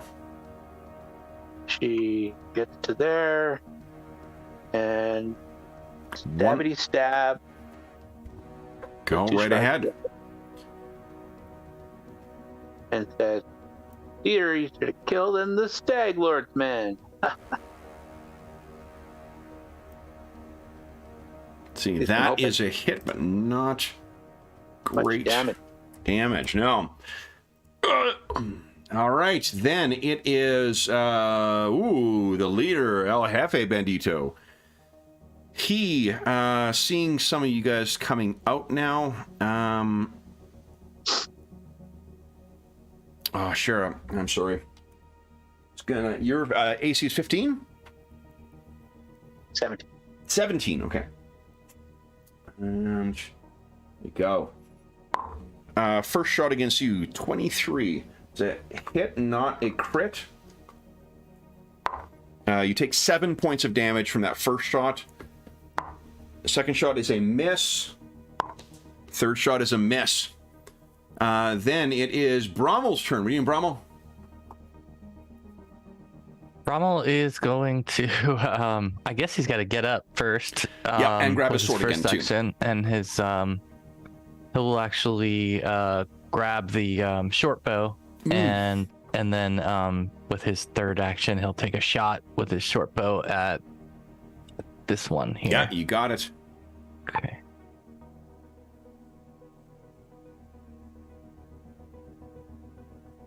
And I'll hero point that. Oh, you have no... Did you, Dragon, did you add the short bow from the compendium? Doesn't seem like it's set No, up because it right. sounds like you It's got definitely no... not. It's Okay. definitely not. Hold on, give us working. 2 seconds here. Let me try it again. No, Short no, bow. just to give me a second. We'll fix that. I'll fix it for you. Give me just 2 moments. All right, so go to your inventory. Let's go to quit fucking being sticky. God darn thing. Oh, this little 20 sometimes. I tell ya. All right, here we go. Short bow. There we go. Let's put that sucker in held items. Boom. Oh, And let's see if it populated. We have a short bow. I see it now. The Yes. right with the yeah. Yep. So go ahead and Perfect. click on that. Now let me just double check one thing. There is an error. Yeah, that's what's fucking happening. There's a weird error where it adds a custom score in for the bonus instead of adding the dexterity. But anyway, now so go ahead and click on the one that has the training and whatnot on it. You got it. Thank you. You're welcome. See, now there you go. All right, solid hit. And then... Yeah. Wait, no, hold on. I rolled the wrong thing here. That's what I intended to do. There you go. All right, then it is the Bandito, Tiempo Bandito. They are going to... So the one you shot is actually going to crouch behind this rock here. And then try and take a shot at you. A 9 is not going to do it. That goes wild. His second shot does a 13 hit you? No. Nice. Shara, the one that's involved with you, or engaged, not involved. I don't want to pry into your personal life, Shara. But they draw a dagger, and then they're going to try and stab you with it. That's a miss. And a miss. So they're hacking at you, but you're just getting your rapier in the way, keeping them safe. Vaz, I'm going to give you some cover bonus. What is your AC right now with your shield up? 17. 17. All right. So I need 21 to hit you. One of those actually does. Would you like to interpose your shield? Yes, please. Okay. 3 points of damage. So I don't think, I think a DR of your shield A is a 5. hardness of 5. No, nice. It splinters across your shield, does not even get through. Then the second volley at you, that misses. Third, Misses. All right. Then the ones on top. Trog.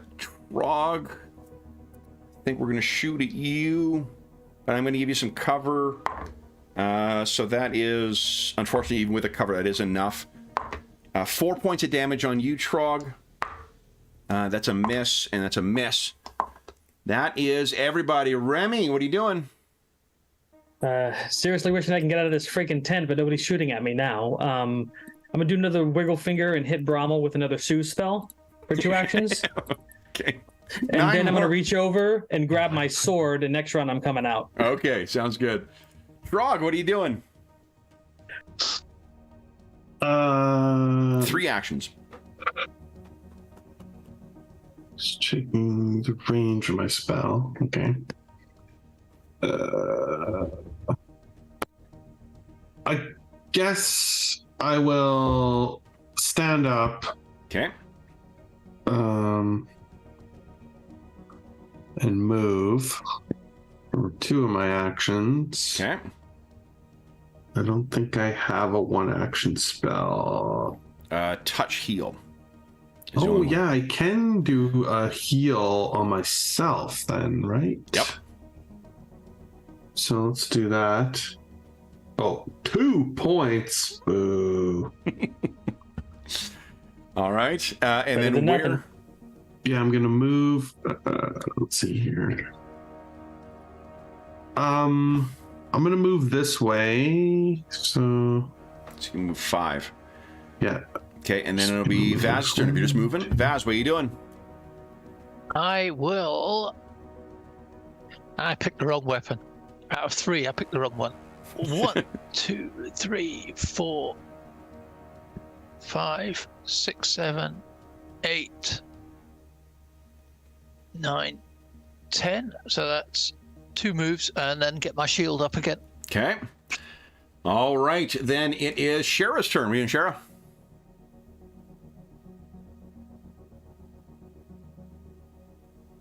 Oh, we can't hear you, Dave. Muted.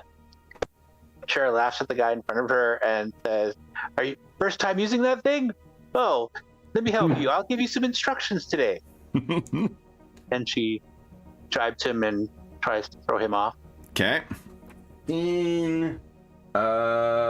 Yes, he is. If that was a demoralized, then he is frightened 1. Okay. So now she's got panache. Nice. So she will attack with panache on him. I think it's pronounced Panchi. No, I'm Panache. Go ahead and give us your attack. That'll actually be good enough because of the frightened. Now you get your. What's the bonus damage you get to do on him? Well, I can either have it expire and do the confident finish. Yep. Side strike. What is the flat bonus? It's like plus. +2. Oh yeah, so it's either 2 or plus. So do you want just the +2, or do you want to do the finishing? No, I'm gonna do the finishing move on him. Okay, that is enough to take down, I believe. No, not my timekeeper. There we go. Okay. So you spin, and then with flourish, maybe you even like redirect his blade so it actually like buries itself in his chest. Knock him down, and you have. That's more like it. Nice. 1 more action. She knows there's a guy on the edge of this light, but she can't see who it is. I think he shot at me earlier. He did, most definitely. He's gonna run over there. Okay, sounds good.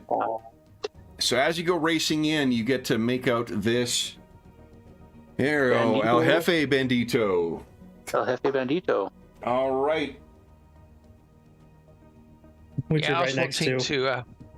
And as you Give him run some pain. in, he is going to. As you're running in, he is focusing his attention on you, Shara. Huh, that's good. A dagger flashes into his hand. Woof. And he's going to attack you. So you got a 17 right now. Let's see here. Oh! That is just on the nose, a 17. You were taking, I need a new kind of dice here. Let's see here. 9 points of damage. This guy clearly knows how to fight. Wow, 9 from a dagger. Yep. A chunk of that is precision damage. Then, Brommel, your turn. What are you doing? He is, I think he's probably gonna have to move a little bit to get a shot off on the one that Shara is fighting. So,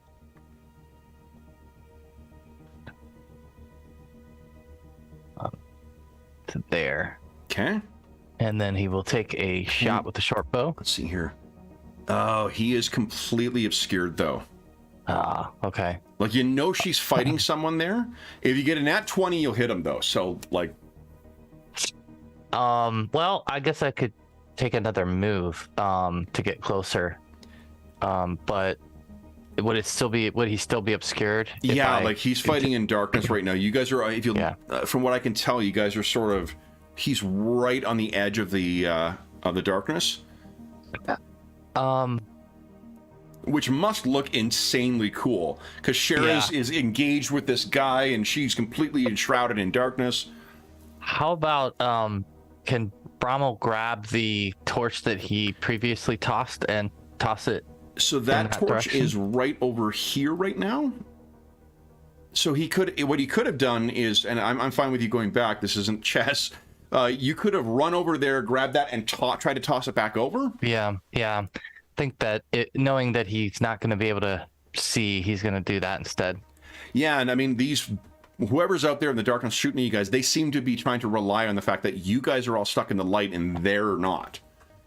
Got it. Okay. So yeah, first action, he'll move to the torch. Second action, pick it up. Third action, throw it. Yeah. Okay. Well, I got him on the measuring tool. Come on. Let's just put it right here. How about? All right. So Shara, now you can see who you're facing. Then Thorn River Bandits. And let me see here. All right. Well, they're not pleased with that. We got 3 who are still trying to take down Vaz. We go Vaz. One of those is a 24. So you've got... Yeah, that's a hit. Yeah, so do you want to interpose your shield? Yeah, please. Okay. It's 3 damage again. No damage for you. Second volley. My best roll is a 17 on the nose. That's a hit. That's a hit. 3 points of damage. Apparently these things only do 3. Last one, none of these are going to hit. Then the ones on top. I guess, Vaz, you're the one who's the scariest coming in. So that's a hit, not a crit. 1 point of damage on you, Vaz. Cheapers, hit, not a crit. 4 points of damage, and a miss. And then the one that is crouching down, Trog. That's a miss on you. A miss on you. And that might 14 on me. Yeah. No, I'm 15. Nice. So you're these arrows are flying around you. That is it for the banditos. Ramirez, what are you doing, Remy? Alrighty, finally time to leave this tent. So I stand up. Yep. And then I cast Warp Step. Okay. So there's a thrumming of energy as he just pretty much rushes out of the camp and just leaves a trail of images behind him. Yep. And he runs into a flanking position behind this guy with a sword out. Okay. He does not have a reaction. Okay. I was actually going to grab that torch and throw it until Brommel did it. So nice. Trog, what are you doing? Which one shot at me? It's the dude behind the stone over here. Okay. Right there. Yep. The thief on the stone. So I'm gonna move. Mm-hmm. 1, 2, 3. So that I have an angle at him. And then I'm going to shoot him with some fire. Okay. Here we go. Come on, big money. Yeah, that is a critical hit. So what does it look like as you do 9 times his remaining hit points?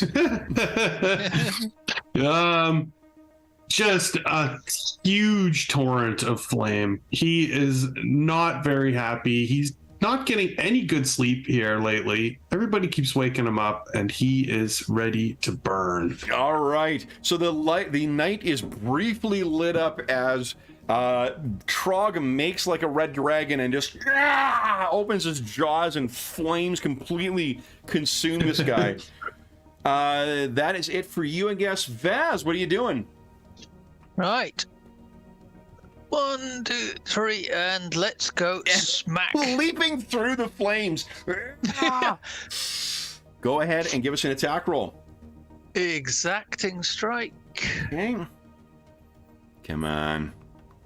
Oh, sorry.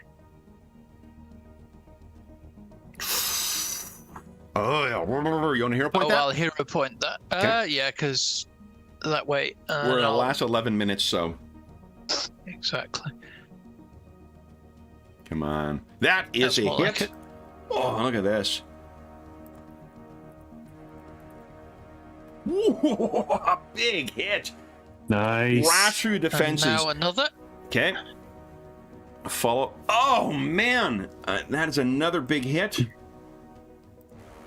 He's been so focused on Shara, and then suddenly this teleporting or seemingly teleporting guy appeared next to him, completely defenseless against this giant orcish woman. I guess that's it, right? That's it. Okay. Shara, can you take advantage of this opening? I believe she might. I think she's going to try and demoralize him anyways, because that's just... Hell yes. So Go ahead. Be like, what happened to all your friends? Oh, I guess you're all alone now. Time to die. Go ahead. It's a little more manic than I was expecting, but what the hell? You know, she's the manic pixie murder girl. So go ahead and give us a. Ooh, you want to hero point that? Yeah, I got like 3 hero points. A good plan. Here we go. Come on. That is good enough. Not a crit success, but a success. So he is demoralized. You have panache. Panache. She's got panache. Yep. 2 more actions. If attack him. Doesn't seem. I think we look now, but I think you have to make the decision of whether it's a finishing strike before you make the attack, though. Yeah. So was that your intent, or are you just doing taking the Nope, +2? Just a regular attack. Just a regular +2. So I have good +2. news. You may not have intended it as such. It was a finishing strike. What's it look like as you take the Jefe Bandito down? I think he's like, maybe looks over at Vaz just now, and then Shara gives him this weird taunt, and he's like kind of confused, and then she just like rapier right up behind the chin. Yeah. All right. Then you still have 1 more action. She can kind of see somebody over here, so she's going to crouch down behind Vaz. Okay, sounds good. Brahma, what are you doing? Bramwell will join the party over here. 'Cause he can't see. He probably doesn't even know about this other one. Let's so see. he's- What can you see right now? I think you can see that dude on the. Yeah, you can see him. He's still in. Okay. He's in low Okay. light right now, but you can see him still. Then would I have a clear shot from where I'm standing already? Okay. Yeah, 100%. Then, This all right, idiot is standing down, firing down at them. all right. He's gonna take a shot then at. Okay. Yes, solid hit. Nice. Not a lot of damage though. That is okay, because you have 2 more actions. All right. We'll do a second attack. Here we go. Come on. Where's that green? That is still a hit. Oh, it is. Okay. And 1 more action. Why not? Why not? Come on. Ah! You want to Can hero I point that? point that? Hell yeah, you let's can. use the last one. All right. Come on now, baby. Do Come on. it. Green. Do it. Ah. All right. Oh, technically that was your number 1 attack. So why don't you roll number 3? Oh. Oh yeah. Very generous. Oh. Oh. That's beautiful. All right. So then, if there was any question of whether, I think that shatters at his feet. If there was any question if they were going to run away, that is dispelled. Now that one's going to race off into the darkness. The others are likewise going to retreat. But that means all of the banditos have fledito. So, Well, darn, I didn't get to spill any blood. Healed some wounds, though. okay. So then, with the last of them run off, guys, how do we want to end this session? Well, Trog is going to do his burst heal, Okay. where he heals everyone. Ooh. Go ahead. 2 actions. So it'd be... I set the action different to do that? I don't think so. I think you just click on No. it, and it'll be 5 plus... Oh, 5 8. to everyone in the burst is what it does. Yeah. Yeah, so everyone, I mean, he'd obviously wait till Brommel's comes over and Yeah. not just be rude about it. Nice. You're standing over there. It's like All right, one so- step away and you can't. Yeah, just wait right when he gets close. Oh, No. sorry. I missed you. And I'll set up him a healing for Shara so she can get some more hit points. Nice. So there'll be 8 hit points you recover. Sure. So, Sherry, you're going to get a total of 13. 13 back. Ooh. So, I'm going to have a rummage in the corpse. okay. Yes, a very good point. Oh, yeah, and you took down the... boy, oh boy, someone is going to have to lay claim to that composite short bow. Oh. Even if the dagger's not special, I think I'm going to take it because he stabbed me with it Definitely. really Yep. hard. So you got the dagger. You guys are able to scavenge as well. There was 5 that fell. No, sorry, 4 that fell plus 1 remaining. So that's 10. You guys have 12 days worth of trail rations you can recover from them. Okay, I will add them to the list. And would John, since you're the what do you call it, guy keeping track of it, would you give us a 5d8 roll, please? Many gold pieces. That's Ooh. great. That is 39 silver pieces you're recovering from their corpses. There is leather armor on it's slightly hacked up, but leather armor on the El Jefe Bandito. There's a dagger on each of them. There's arrows on all of them. And each of them also those same Stag Lord amulets. So you'll have 12.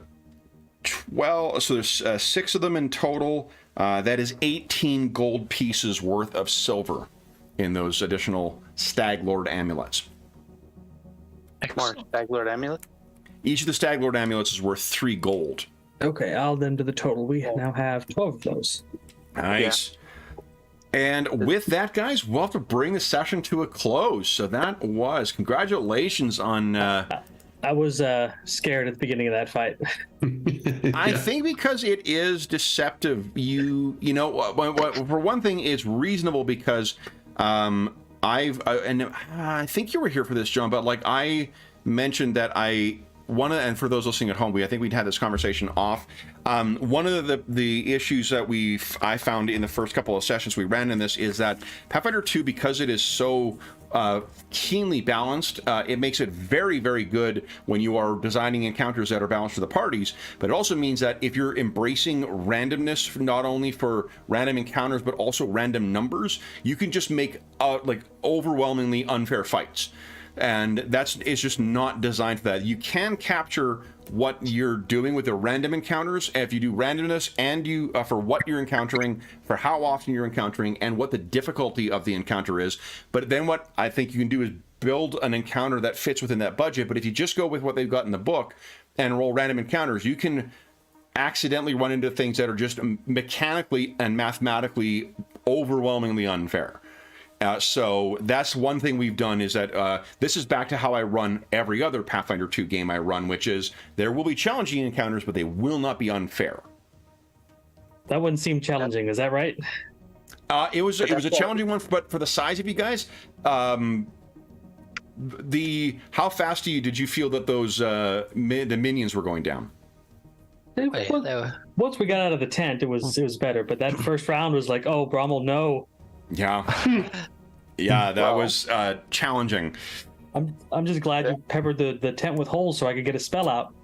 Well, and it's also interesting, like if you had, like if you put yourself in the scene, again, you would know that you're obviously visible in it. If you were sitting at the tent, setting aside the game mechanics of it too, and you heard someone sneaking out there, is the first thing you do is get up and get weapons ready, or would you fucking try and run and hide or try and get cover or something like that? Yeah. That's just the, I don't think Brommel read it wrong by any means, but it's definitely maybe a lesson that he might learn from that of like, fuck, they're here. Well, that's the other thing. Don't fight everything, because we're going to be using. I actually rolled I rolled a random reaction for them as well. So because I want there to be some realism, like not everyone's going to show up and try and murder you. Some people are going to come to bargain. Some people are going to be really friendly because they may mistake you for someone. I want there to be that randomness that there is in old school sandboxes. Yeah, and I definitely enjoy it. I was just. Brommel got hurt so quickly. I was like, no. Brommel's got an AC 15 and he has 16 hit points, so like it's tough. That's a rough one when he's the one soaking up things. How badass was Vaz's shield today, though? Oh yeah, Killer. Plink. It has its uses. I prefer my glaive, but there's moments when a shield is what you want. Absolutely. When there are like short 9 bows plinking. Yeah. Well, but raising the shield shrugged off 3 arrow shots. That saved you 9 points of damage right Oh, there. Yeah. totally. No, because I was looking I looked at heard the raise- short bows, and I thought, I'm not going out there without a shield. Yeah. No. That's not going to end well. Awesome. All right. Well, then, guys, for those listening at home, thank you so much for joining us for session. This is part 7 of our ongoing Kingmaker campaign. As is always the case, if you have any comments, questions, or concerns regarding the session, the campaign, or the game we're playing, please do not hesitate to leave a comment in the comment section of the video, and I'll endeavor to reply in a timely fashion. There's also a link down below to the Dungeon Musings Discord server, where we have a channel. We have a channel dedicated to Pathfinder 2. I don't know if we've got one for Kingmaker yet. But we definitely have one for Pathfinder 2, and for most other games we run on the channel. There is also in addition to those, there's a ton of other great channels with great people on them. You are more than welcome to join us over there. There's a Finder Group channel. There's this general GM discussion. There's people, we're talking an awful lot about Mass Effect today and sharing a lot of some love for that game. So there's a terrific group of people, and you are more than welcome to join us over there. We don't gate the Discord server the way some other places do. You don't have to sign up for anything or anything like that. Come on and join us, and it'll be fun. There's also a link down below to our friends at Noble Knight Games. Noble Knight Games is the preeminent unionized retailer of hard-to-find and out-of-print RPGs in North America. Not only do they have actually, before I get into the spiel, I should tell you guys. So I shared as well that I had the what do you call it? I had that Lex Arcana that I picked up recently. Tonight, before the session, an hour before the session, I got a notification because I've got the Dacia source book on my want list. Email showed up, put it in my cart, and I was like, I wonder if there's another one, because often they buy collections of other things. So I went to look and see what the other thing was, went back to my cart to say, I'm sorry, it's gone now. Someone else got it and snagged it, which is great. I mean, I hope they enjoy the shit out of it. But it is a sign. I'm kept it on my want list, so when it comes in next time, I'm not going to wait. They have a want list feature, so they don't have in what you're looking for. You can put it on a want list, and they'll send you an email when it comes in, and if you're quick, you can pick it up. They also have an amazing selection of new board games, card games, and role-playing games, in addition to this terrific list of hard-to-find and out-of-print RPGs. There is also a link down below. Oh, and if you're checking out, if you make a purchase of $10 or more through their website, outside of one of their sales, be sure to enter the code SPRINGMUSER, all caps, all one word, at your checkout, and you'll save yourself 10% on your purchase. There is also that if you're listening to this after July 1st, 2023, come back to one of our more recent videos, and you'll get the updated code because it changes about every 4 months or so. There is also a link down below to something called Heroes Save Villages. That is the charity fundraising campaign we run on the channel. It benefits the SOS Children's Villages International Charity, a really amazing organization, active in over 130 countries, benefiting over 80,000 orphaned and abandoned children, including ongoing relief efforts in Ukraine and the surrounding countries at the time of recording. All donations that go through that link go directly to SOS Children's Villages International. None of it goes to the channel or any other middleman. It just goes to benefit the kids who are supported by their services. And as a small way of saying thank you, there's two ways. One of them, if you've donated $10 or more since January 1st, head on over to the Dungeon Musing Discord server's Charity Initiatives channel, and you will find the voting that's going on right now for our next charity session. It'll be at the end of the month, and it will be set during the Boxer Rebellion with our heroes playing, it's looking like, members of the Big Swords Society, one of the groups that made up the Boxers, and we'll be playing it with Savage Worlds, a channel favorite. I think is fair to characterize that one at this point.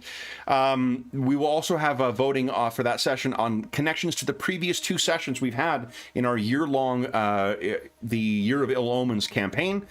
And then in addition to that, if you've donated $25 or more, not only do you get a chance to vote on that session and then the upcoming ones, I guess, you will also get a chance to win one of the grand prizes or one of the other great prizes in our next charity raffle. Dave has already demonstrated his wonderful craftsmanship skills for making chainmail.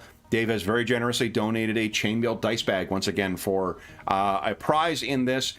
And we have 2 copies of the D-Genesis Rebirth Edition rule set that I picked up, or slipcase that I picked up at when that game went out of print. And there's an opportunity to play with us as well. So, chance to win some cool gaming stuff, a chance to shape what we're playing in our Year of Ill Omens campaign, and most importantly, a chance to help out some kids who could really use some help. Again, all donations through that link go directly to SOS Children's Villages International, and if none of that interests you for the thank you rewards or whatnot, again, the benefits just go to help out some kids who could really use some help. Last thing I'll say is a huge thank you to our stalwart heroes. So Jeffrey, Jonathan, Jamie, James, and Dave. One of these things does not quite belong, but Dave, you are very welcome here. Thank you so much for playing, guys. That was a really fun session tonight. That was a lot of fun. Thank you. Awesome. We'll be back in the Stolen Lands in 2 weeks' time. But until then, we hope that we gave you a couple of hours to take your mind off of the troubles of our world and think about the troubles that our heroes are finding on their quest to find the Hungering Sword. And until we see you again, stay safe, stay healthy, and happy gaming. See ya.